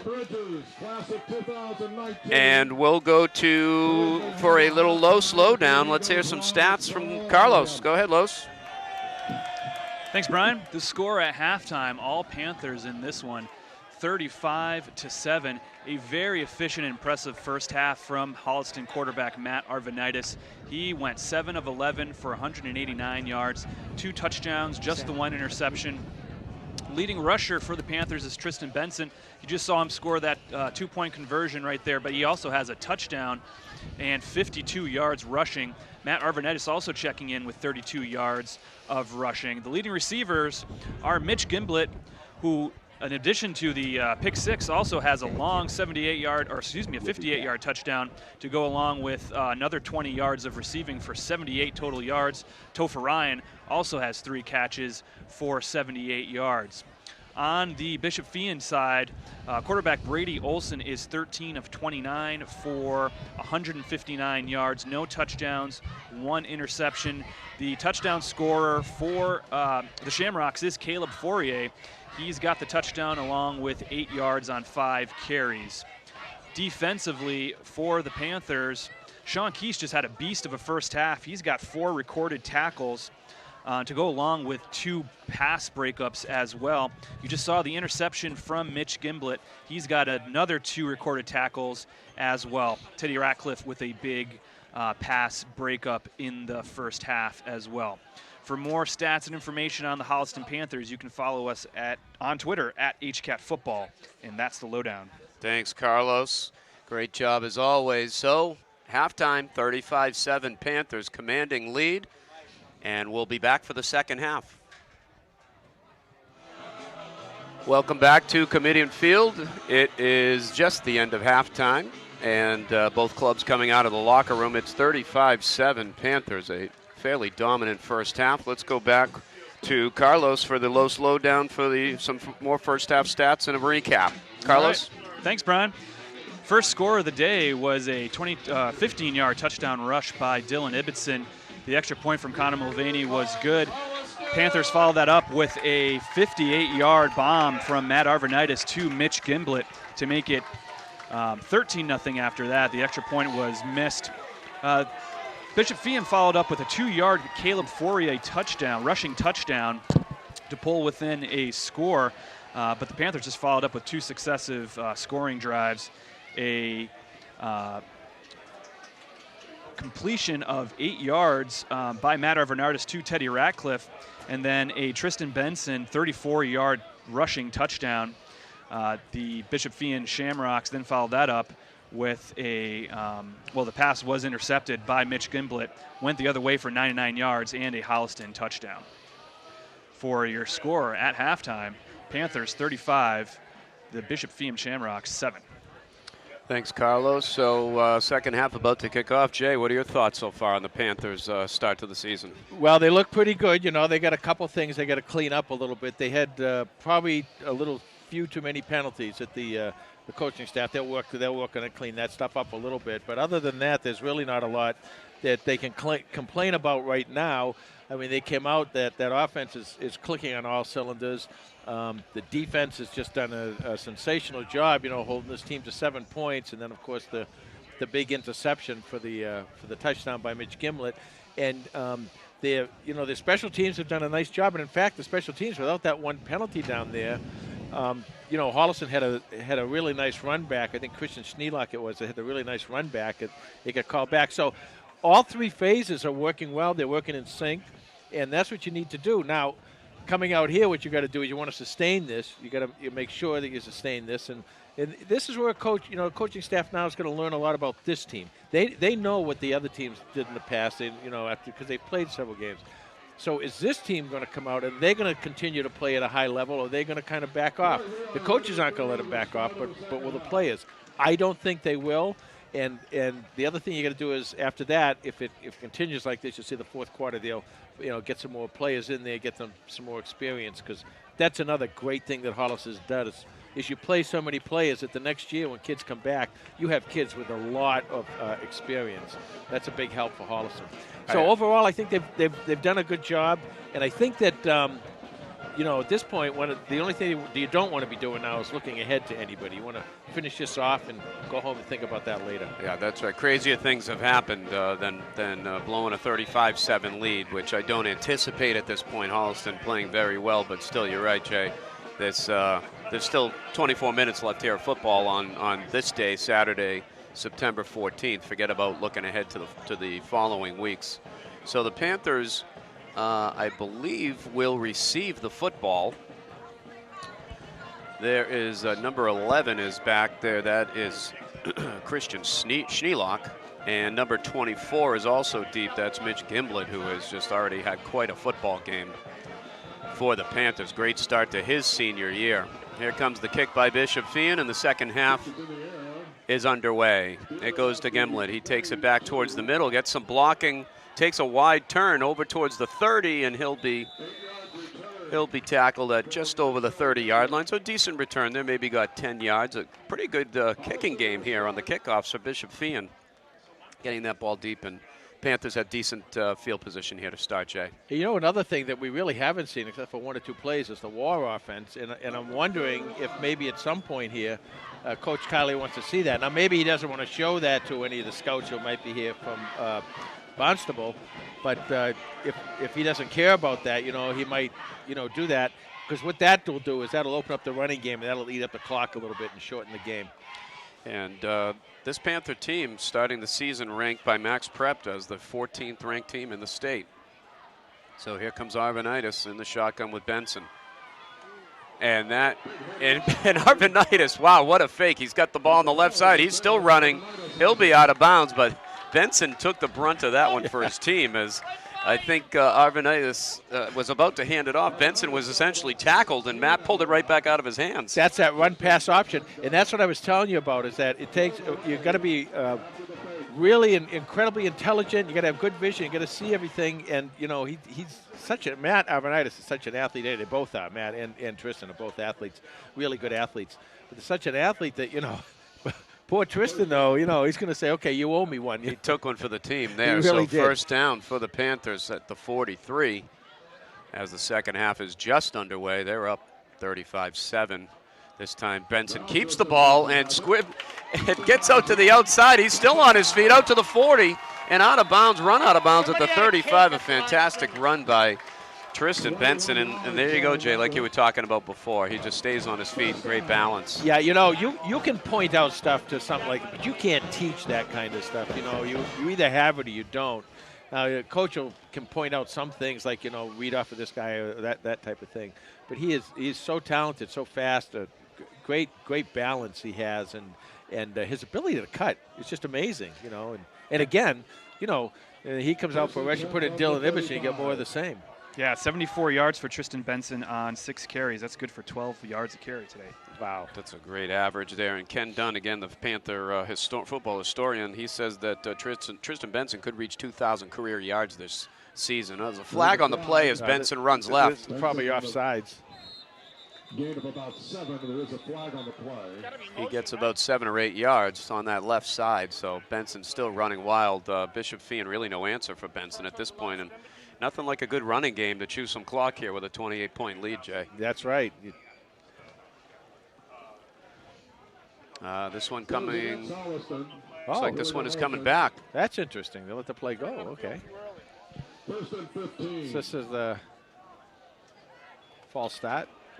Okay, so 1st and 15, we'll redo that.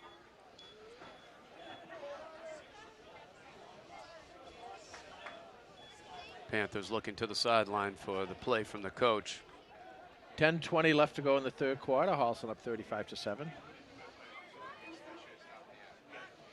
Arvanitis with Ibbotson in the background, in the backfield.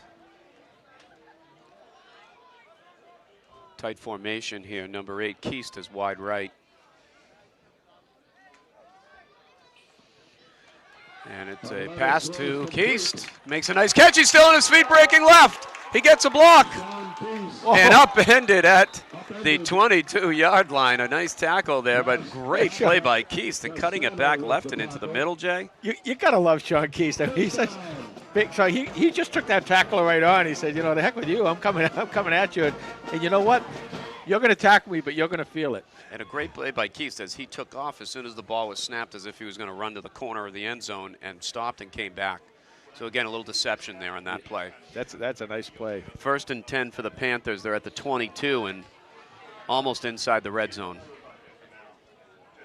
Ibbotson in the backfield with Arvanitis. Looking right, screen play to number 2. That's Topher Ryan, still on his feet, and twisted eventually down just at about the 11-yard line. So a nice gain there, and that will be, let's see, it's close up. They're bringing over the first down marker. It will be a first down. So another Panther first down, as the offense just really looking good right now, Jay. Yeah, they are. And once again, you get those that offensive line, you know, 77 Kristen O'Connell, 74 Patrick They Gifford. mark it out to 10. So 1st and 10 at the 11 for the Panthers. Wide left, number 5, Brian Gary. Clock running, 8.5 minutes now left in the third, and a timeout by the Panthers. So it looks like they were maybe needed to regroup here on what the play was going to be. And again, you don't want to take this for granted. You know, they're up 28, but these are still important plays, and you got to keep the pedal to the metal here, Jay. Yeah, because remember, this is your first game. This is the first time these guys are really playing. They've had a lot of scrimmages, but this is the first game you're playing. And this is what I was talking about earlier, is you've got to find out, are these guys going to keep their head in the game? Well, the coaching staff's going to do everything they can to make sure the kids do. And right now, when I'm looking at that offensive line, and they're just really blowing Bishop Feehan off the ball and doing a lot of good pass protection, they're really into it. And that's good. That's good to see when you come out here, because hopefully, you never know, but maybe hopefully they'll be in this position again to get some other games this year. And if they are, you want to be able to know that they can react properly to it. And this is only the third meeting between these two teams. As we mentioned earlier, you got to go all the way back to 1986 for their last meeting, and they played it the year before that in '85, Holliston winning both. Were you born then? 1st and 10. Were you born in '86? I was in high school then, Okay. yes, Jay. Alive and kicking, plenty. You young'uns, you know. It's a screen pass left. That's Ibbotson. He's still on his feet. He eventually gets brought down at the 5. Who's that? So a nice quick screen to the left side there, Jay. Something a little different. We haven't seen that one yet.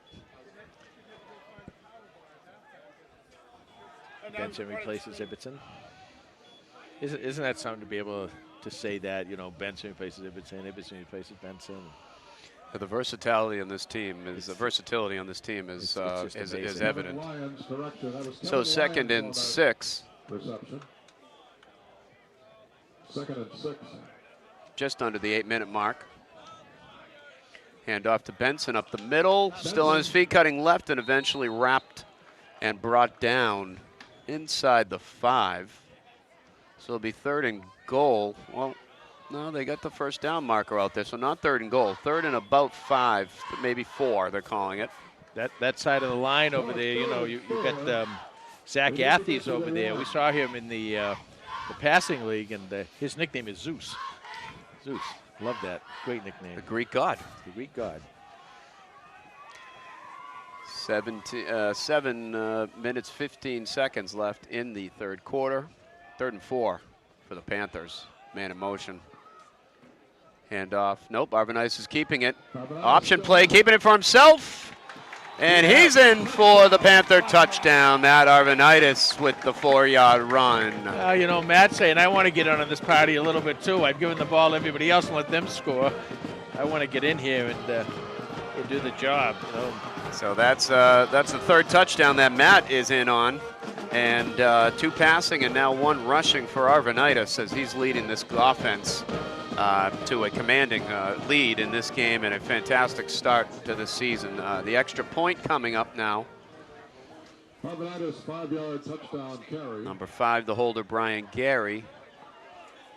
And your kicker is Mulvaney. The kick is up, and it is good. So the extra point is good by Connor Mulvaney, the senior. 42-7 Panthers, just under 7 minutes to go in this 3rd quarter. So impressive start, and Jay, they chewed up some clock there too. They did, and let's talk about these guys for a minute. You know, that offensive line, Patrick Griffin and Chris O'Connell and Ryan Burchett's out there, and Zach Athey and Rob Quinzani. I mean, you know, the problem with the offensive line is, and I go through this every year, is they don't get mentioned enough. But you know, try and have these great runners and these great passers and these great receivers see what they look like without that line in front of them. And you know, so many times if you talk to coaches, they'll tell you that the game is won and lost at the line of scrimmage. And these kids, this offensive line for Holliston is really just taking over this ball game. Yeah, Matt Arvanitis now has 222 yards, 10 for 14. Wow. Great numbers today. So the kickoff, it is caught at about the 25-yard line, and he will be brought down at about the 35-yard line. I think that was number 14, Danny Haggerty. And Keast on the stop. He's made many of those today. Yeah, there's a surprise. So Panther defense will come onto the field just under 7 minutes to go in this 3rd quarter. Panther defense has played a fantastic game today, Jay, including the long pick 6 right at halftime. They Probably really the have. most exciting play of the ball game so far by the senior Gimblett. 1st and 10 for the Shamrocks, and it's a high snap. It's bouncing on the ground, and it's recovered by the Panthers. That is number 51, David Harding. So a tough snap there, not really Olsen's fault. Hard for him to corral it and give Harding credit being right there and kind of out-muscling Olsen for the ball. I told you earlier in the first half how David Harding was getting closer and closer. He'd always seemed to be right there. He just wasn't there right in time. What he did there was absolutely sensational because your first thing is, okay, I'm going to go after the quarterback. He didn't do that. He dove right for the ball, and he beat that quarterback to the ball, and that's just really a fact of he wanted that ball more. Fantastic play. Great job by Dave Harding in that defense. Well, that is about as perfect as you could wish for your coaching staff, for the defensive unit. 1 play and out and a turnover there. I believe the Panthers' second forced turnover of the day. We were just talking about the pick 6 right before halftime. Here's Arvanitis. Handoff to Ibbotson. He dances around, and not much happening there as it looks like the entire Bishop Feehan team tackled him on that play. So maybe a yard there for Ibbotson. 2nd and just about 10, maybe 2nd and 9. Ball will be spotted. Looks like the ball is spotted at about the 16 or 17 yard line. 6:23 23-22 left to go in the third quarter, 42-7 Holliston. Then they're marching. Arvanitis in the shotgun again. Doesn't get up under center much, and a handoff is fake to Ibbotson over the middle. Oh! He had Topher Ryan and just a little bit high there. Topher got a hand on it, but yeah, I a think little too much zip on that one. Maybe a little more air underneath it. There you go, exactly. I was just going to say that. You know, that's one that. Well, old Matt Arvanitis, he wish he had that one back, I think. But what a great play, open up, and Topher's wide open. And the coach is certainly seeing which plays are working, and certainly that one Yeah. works. Keep that one in the playbook for next week or for later in the game. 3rd and 9, 6:08 to go here in the third. Panthers up big, 42-7, looking for more. And obviously we're in a 2-down situation here, so you don't have to get it all at once. Arvanitis with Ibbotson. Fake to Ibbotson over the middle again. It looked like virtually the same play, this time to Ratcliffe, and the throw was low. And it'll bring up 4th down. That was Nick Gugliotta that really came in and made a nice defensive play on that, too. Because that might have just been able to get to the receiver, but Gugliotta was right in front of him. So Kylie giving his team some signals as he calls the offense for the Panthers. It is 4th and 9 from the 18, so they don't have to score here. Just need the first down. Either way, we'd like to think Bishop Feehan won't have great field position. Let's see what Arvanitis does, go into the end zone. Touchdown! What a play and a catch by Topher Ryan in the corner. Wow, what a throw, Jay, by Arvanitis. Well, obviously, Arvanitis was listening to you a couple of minutes ago, Brian. He said put a little air under it. That's exactly what he did there. And boy, oh boy, was that special. Right in the corner. I mean, there was no place else for Topher Ryan to go. And that's a pretty tough catch, too, because you got to catch that running, but you're always thinking, I got to stay in bounds, I got to stay in bounds. Nicely done by Holliston, 48-7. They're going for the extra point here with Mulvaney, with 5:56 left to go in the third. Yeah, and he was not wide open, Jay. He had some coverage on there, and just a fantastic back of the end zone. Reminds me a little bit of that David Patton catch back in the first Patriots Super Bowl. And the kick by Mulvaney is up. It is no good. So the extra point is missed. 48-7 Panthers here. 5:56 still to go in the third quarter. And wow, that was just a fantastic football play, Jay. Yeah, you know, it all started with the David Harding recovery on the defensive end. Coach Kiley having some smiling words with his quarterback here on the sidelines, and got to be happy with Arvanitis' performance today, the way he's starting his senior year. You know, he had such a great year last year, too, that, you know, Loesch, you got something for us there? Yeah, and with that last scoring drive, guys, the Panthers are over 400 yards, 405. Wow. And still 6 minutes to go in the third quarter. Quarter and a half left to go. So Ryan and Arvanitis adding to their career stats here in their senior year, getting off to a great start. Kenny Dunn's going to have to be writing a new edition, I think, as we speak. Well, I'll tell you right now, Ken's listening right now probably, and he's got that old computer whizzing around up there. Kickoff is made by number 23. That's Nick Cotting. And, oh, boy, nice run up the middle there, but stopped. That was number 15 for Bishop Feehan. That is Matt Castano. Had some speed there, but then cut down. But they will start with decent field position at about their 39, maybe 38-yard line. But a big hole to start to dig themselves out of. So if you're the Bishop Feehan coach, Jay, what are you thinking over on that side of the ball of the field right now? I'm going to put my first team out there. I'm going to have them see if I can get them a little bit some positive stuff going for the next game, and then I'm going to pull them at the fourth quarter. And I think both will pull in the fourth quarter. You'll probably see running time beginning in the fourth quarter also. Sure. That makes a lot of sense with these leads. You know, sometimes you do get that chance and that opportunity to get some of the other players in, maybe develop, you know, give the younger kids a taste of the field and that's a little bit of experience. And see, and that's the thing with Holliston too, is that, you know, that nice tackle by Alawad there, by the way. You're able to develop a lot of kids when you have these big leads, and you're able to do it. But on the flip side of it is, you get a lot of those seniors who say, hey, don't pull me out. This is my senior year. So it's really something that the coaching staff has to, it's a fine line they have to walk there, and they usually do a really good job of making the right decisions of what to do. 2nd and 10. It's Olson over the middle. It's number 32. He makes a nice diving grab. That's Billy Oram, the 6'2 senior wideout for Bishop Feehan. So that is a first down completion for Olson. And Olson, he's a first-year starter as a junior, so only a junior for Olson, and looks pretty good as a first-year starter for this club. So 1st and 10 for Bishop Feehan, just about midfield. Clock winding down inside 5 minutes. Olson back to pass. And there's going to be a flag. That's a hold. Probably going to be a hold against number 11, Christian Schneelock, on that play. A couple flags out there. Looks like laundry day. 4:46 left to go in the third. 48-7 Holliston.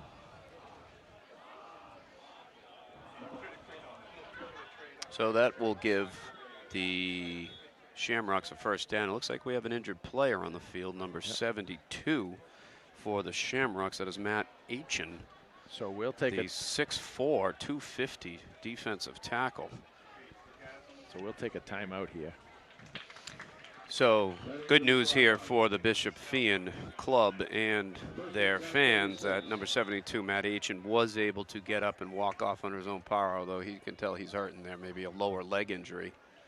So 1st and 10 for Bishop Feehan. Ball is at the Panther 36. 4:46 in the third period. Third quarter, 48-7 right now. Panthers, deep throw, almost complete, despite the fact that 3 Panthers were there. Kind of slipped through the receiver's hands. Decent throw. He got up there, but good Panther coverage and made that more difficult. Yeah, and Tim Alwood's kind of coming off the field here a little bit, and he put a lot of pressure on Olson too. I didn't see what happened, but Tim's grabbing his upper left arm. He's played a heck of a game today. That defensive line has played a really nice game. Yeah, Tim always been an active physical player, having seen him play throughout the years in the youth football level as well as on the basketball court back in the old days. And now it's 2nd and 10. Whoa, Olson is hit, and the fumble is recovered by the Panthers. Number 53 for the Panthers. That is Justin Baddock. They're going to say the arm was in motion, which I actually think is a good call. I kind of thought it was. We're going to pull out a tuck rule here from the old Snow Bowl days, but I agree, Jay. That was fairly clear there. So incomplete pass, good break for Bishop Feehan. And I didn't see who got in there. Was that Zach Athy, number 55, who got in there? I didn't see that either. I just saw 53. It was him Baddock. or maybe Justin Baddock. Either way, it's fantastic defense by the Panthers. They're really they're all over them. They're really coming now. See, now you can load up and you can come because if they want to run, then they'll run out. They'll just run out the clock. So they're going to throw the ball. 3rd and 10. Looking on the right side, a little wide receiver screen to number 14. He's down inside the 30. That is Danny Haggerty. He's had a couple catches today, a couple plays. So it will bring up 4th down, probably about 4th and maybe 2, a long 2, maybe 3. Clock winding down, getting inside the 4-minute mark of the third quarter. And no doubt about it here that Bishop Feehan will be going for this. 4th and a long 2 for the Shamrocks.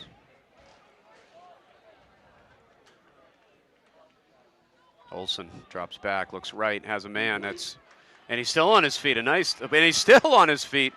That is Norco, excuse me.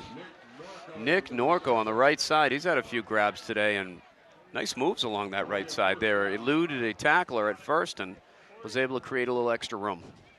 He does a nice job. I talked to him earlier. I said I really like the way he plays. He's quick, he's fast, and he's got, again, kind of like Tristan a little bit. He's got good balance, and he just is. The only problem there is that several times has been open and the ball's just been a little high for him. So 1st and goal from the 8 for the Shamrocks. One of their best drives of the day. Handoff up the middle. Nothing happening there. That is Paul Castro, who is just eaten up. at the line of scrimmage and met by about 3 or 4 different defenders, and he comes up limping. And that, that's kind of a, I don't know if it's would consider like a message play or something, whatever it is, that middle of the Holliston defensive line is really doing a number on Bishop Feehan offensive line there, and that was kind of like, okay, keep back, stay back, because we might come get you, so don't come in so quickly. Kind of like a screen pass might be, Like you said, Panthers really controlling the line, both sides of the ball. And on the sidelines here, I see I think some of the younger players have suited up for the Panthers, and maybe they're going to get in the game. And here is a touchdown pass. That is Olsen to number 5. That is Matt Mason. So a decent drive there by the Shamrocks, probably one of their best of the game, and they found Mason wide open in the middle on that play. So the Shamrocks get their second touchdown of the day, 48-13 at the 2:07 third quarter mark. See, and now if the coach over there for Bishop, if he wants to, he can pull the starters now and say, okay, we came out with something positive, something to build on for next week and everything. And they'll be standing at 1-1. I believe let's see. No, they lost to Milton, right? They lost their first game, yes, they did. And the extra point is good by Charland. So 48-14, 2:07 to go in the third quarter. Panthers still in commanding lead, but Jay, I agree with you. We're talking about that mental aspect of the game, and maybe he does yank the starters at that point, and they can end on a good note. Yeah. That they know they were able to compile a good drive against a very, very good football team as well. And that very, very good team is our Panthers, and they have been rolling along here so far today. And the other thing is we got to remember, as dominant as they looked in all phases of the game, this is their first game. This is not midseason form yet. And that's going to make a difference too. Is it takes some time to get everything, all the timing and everything. You can practice all you want, and you should practice and whatever, obviously, but it's not like playing against somebody else. They get a few scrimmages here and there, and that's really not like playing against somebody else, because you don't get the whole flow of the game. But here you get that whole flow of the game, and they've really, Holliston's answered a lot of questions today. No doubt about it.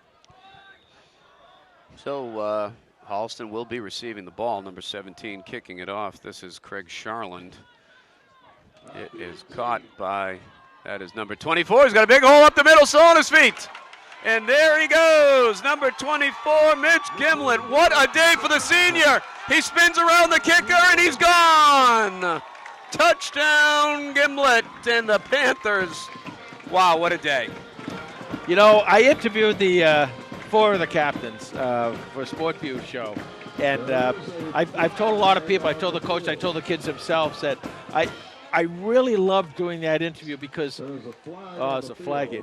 These kids, these captains came in. They were, you could tell they loved football. They loved playing. They loved being out there. They weren't hiding anything. They didn't have to act like big tough guys or anything. They just had a lot of fun. You could tell they have a lot of fun with each other and everything.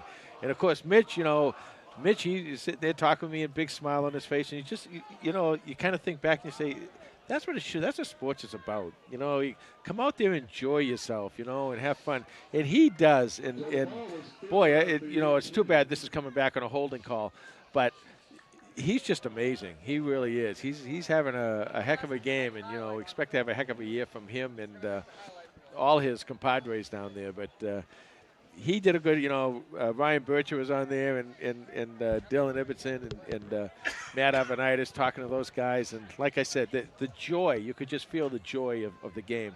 And that's what I love, about all sports, but especially football. If you've played football, you know that it's that one game where you really have to have a team,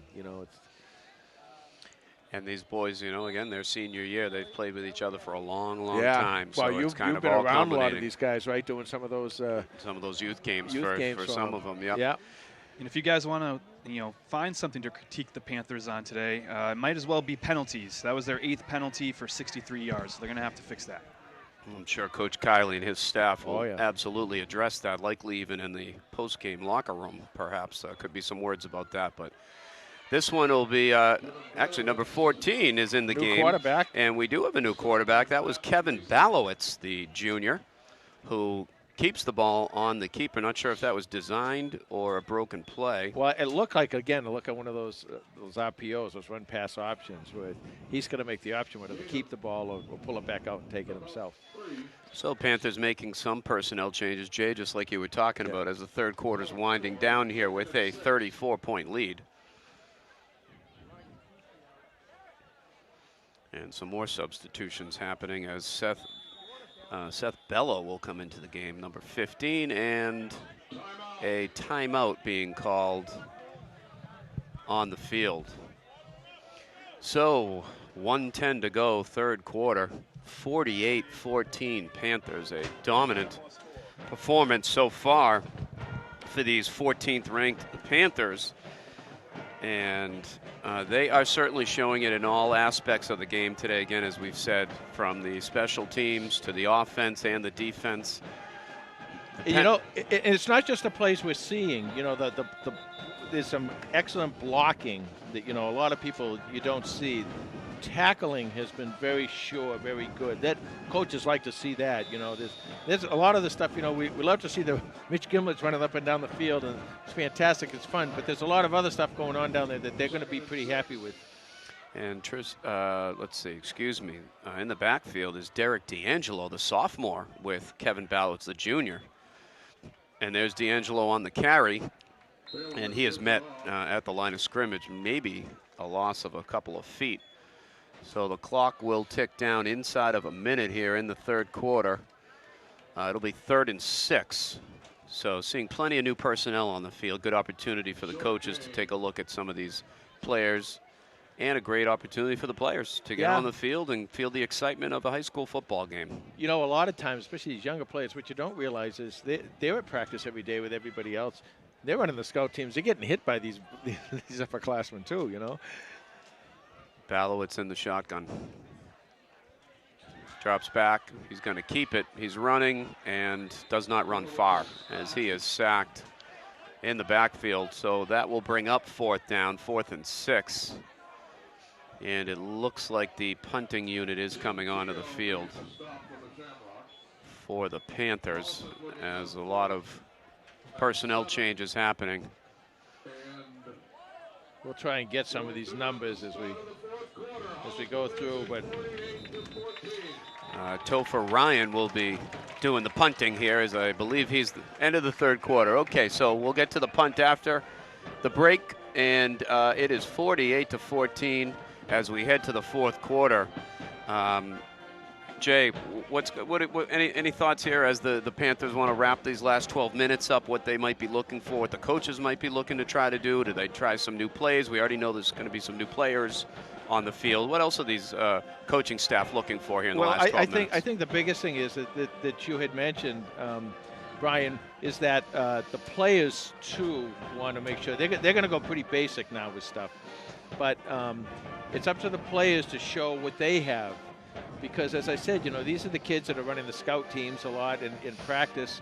But they want to get in there, too. You know, they want to, sometimes they're JV players or even freshman players maybe. They dress and they get a shot at getting in here. And you put in a lot of time in practice. It's nice to go home and say, hey, you know, mom, dad, brother says, hey, I got in the game today and I made a tackle today, or I made a nice block or a nice run or a catch, a pass or something. And it's a big thing. And people may underestimate that, but that's why this program continues on with great players, because they know they're going to get their playing time, they're going to get to play. All right, so 4th down. Here comes Topher Ryan with the punt. And he gets one up in the air, not very long. It'll bounce around at the 50, and the flag comes down late. Yep. So ball's probably be spotted for the moment on the Bishop Feehan 49-yard line, but let's see what the call is. Clock is running per high school rules, I believe, because of the score. So just under 11 and a half minutes to go in the fourth quarter. The referees are talking. Yeah, this will be running time. This will really shorten the game a lot, and they do this so that you don't have, real embarrassments or whatever. But it's good too because it's bad in a way because these other kids on both sides of the ball, these other kids want to get in there and play, and they want some time to get in there and play. What do you think of this Saturday afternoon as opposed to a Friday night game? It's got kind of that college football feel almost to it. I was talking to Matt Baker, the athletic director here in Holliston. He said to me, looked at me, and he said, just like when you used to play, Jay. And I said, yeah, before lights. I mean, well, yeah, you must have looked good before electricity. They had lights, but not the fields didn't have lights. The only people had lights in their house or something. Did you just throw in a quick Caddyshack yeah, quote I did. there? You got it. You're not going to get that by me, Jay. I have. I could quote that movie word for word, and that's one of my favorite Rodney Dangerfield lines of all time. But anyways, clock is running at the 10-minute mark now. It looks like this penalty was against Bishop Feehan, so they will start at their 32-yard line, and they still have Olson on the field, but it looks like some different personnel around him. Now, being a junior first-year starter, maybe this makes sense to give him some more time. He hands it off to number 8, who does not get much. That is number 8. And don't have him on my score sheet. They get a new quarterback in there now. Number 10. And number 10 is now in the game. Aiden Crump. That is, yes, Aiden Crump. Crump, the there's a fumble. Done is a fumble, and Crump does a good job. Not much you can do at that point, but does fall on it. So another loss of yards. And we talk about getting these younger players or inexperienced players in, but the quality of play, has a potential here to really regress.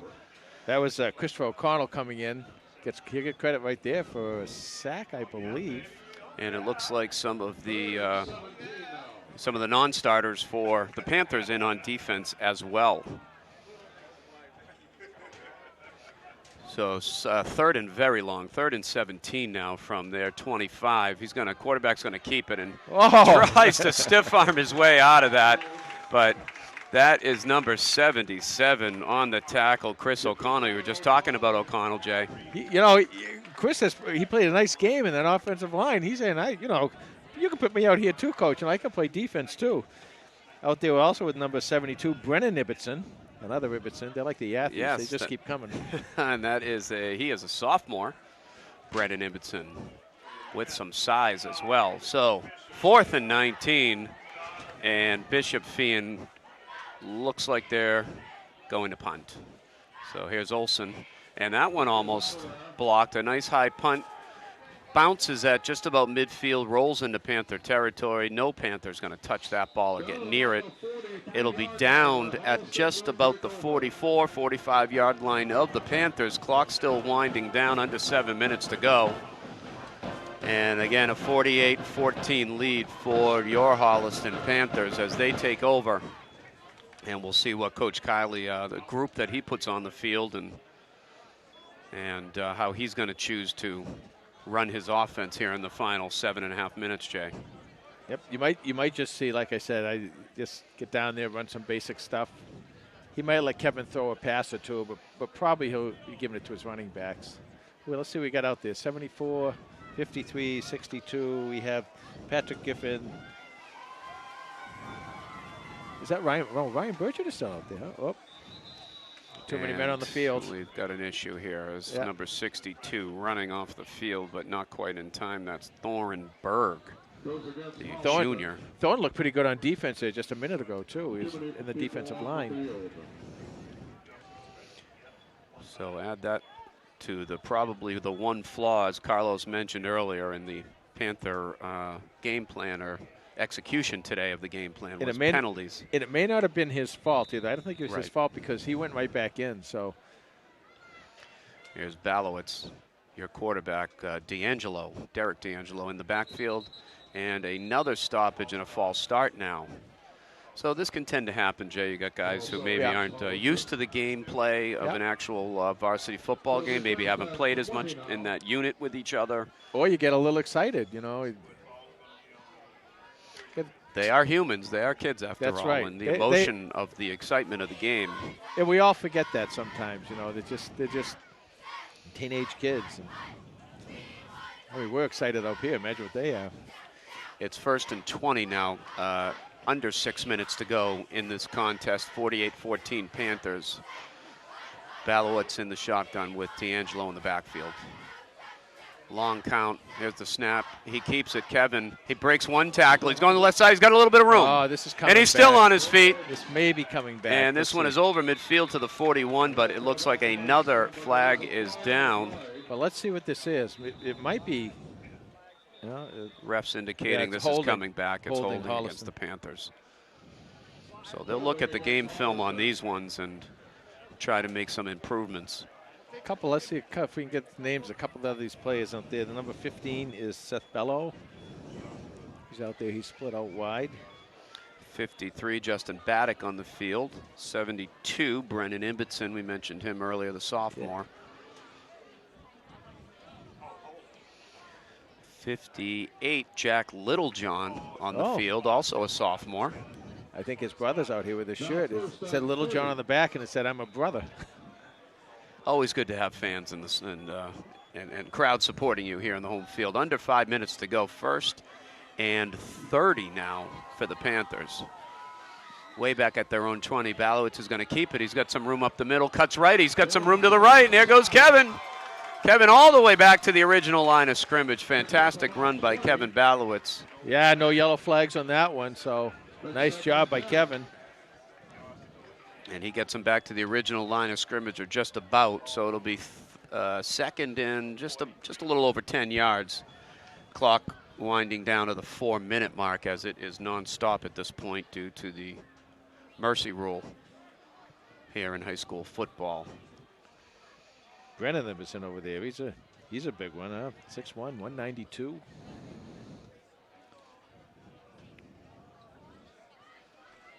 Balowitz hands to D'Angelo, who finds some room up the middle. He's got a first down and more. Still running to the right side and finally brought down inside the 40. That's the sophomore D'Angelo. And he's got the ball just about to the 37, so a nice run for the sophomore, gaining some experience, Jay, like we were talking about earlier. Yeah, you got Baddock and Littlejohn out there blocking for him. Also number 12 on the field, Chris Del Ponte. Now they got a 64 out there. We don't have a 64, so that maybe he's a freshman.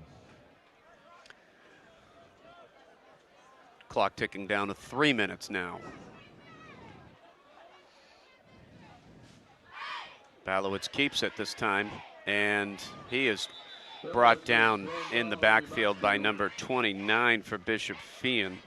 That is Dan Deckers, who just grabbed a hold of Kevin's foot and just not nowhere for Kevin to go. Couldn't break that one, and not worth him trying to fight out of that tackle at this point. Under 3 minutes to go, 2nd and 14. 31, Jake Wilcox comes out of the game now. Balowitz taking his time at the line of scrimmage, running, taking off a little more clock. This time the handoff is to D'Angelo, who is just lifted up off his feet and carried around like a baby in a lullaby. Like a little rag doll there. And he is brought down maybe back to the line of scrimmage. So 3rd down now and 14. Clock approaching the 2-minute mark. Gain of maybe 2.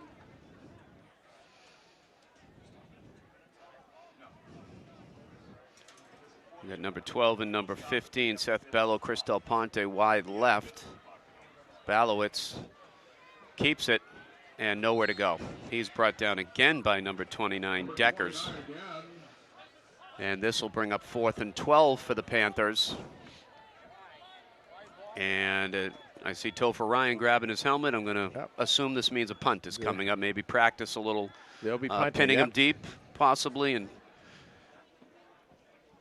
again, that's another good thing about these blowouts is you get an opportunity to practice maybe some do. things that you can't really simulate on the practice field. So Topher getting a chance here to see if he can either pin them deep and knock it out of bounds, or a little more practice for our special teams unit. So Topher, he gets the ball up in the air, and a beauty.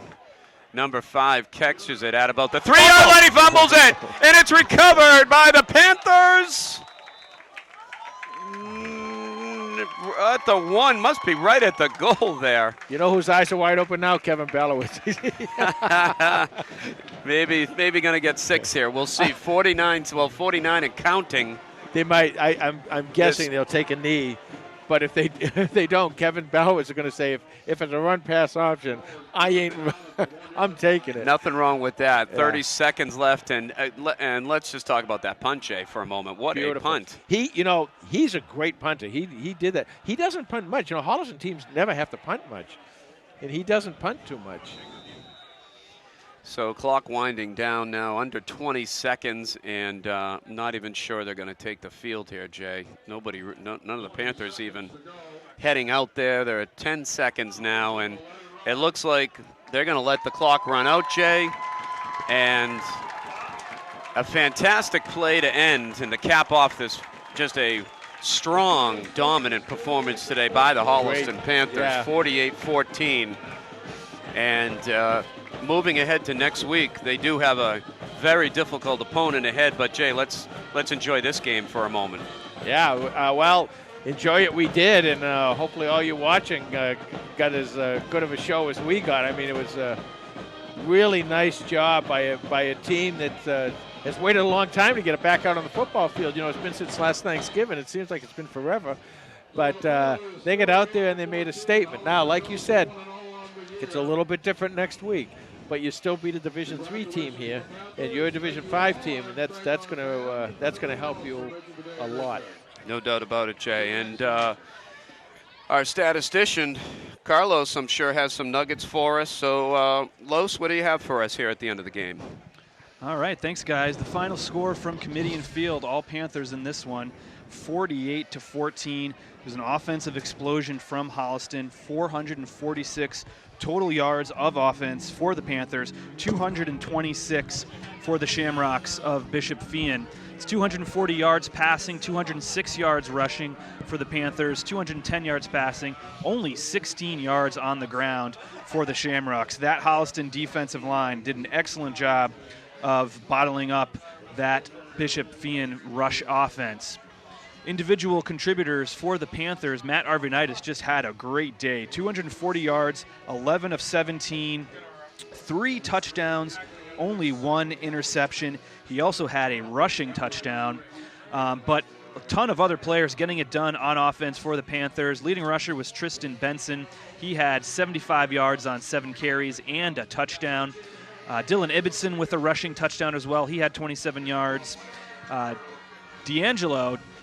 Derek D'Angelo had 22 yards rushing as well. And then it was great. What was great to see was Arvanitis spreading the ball around.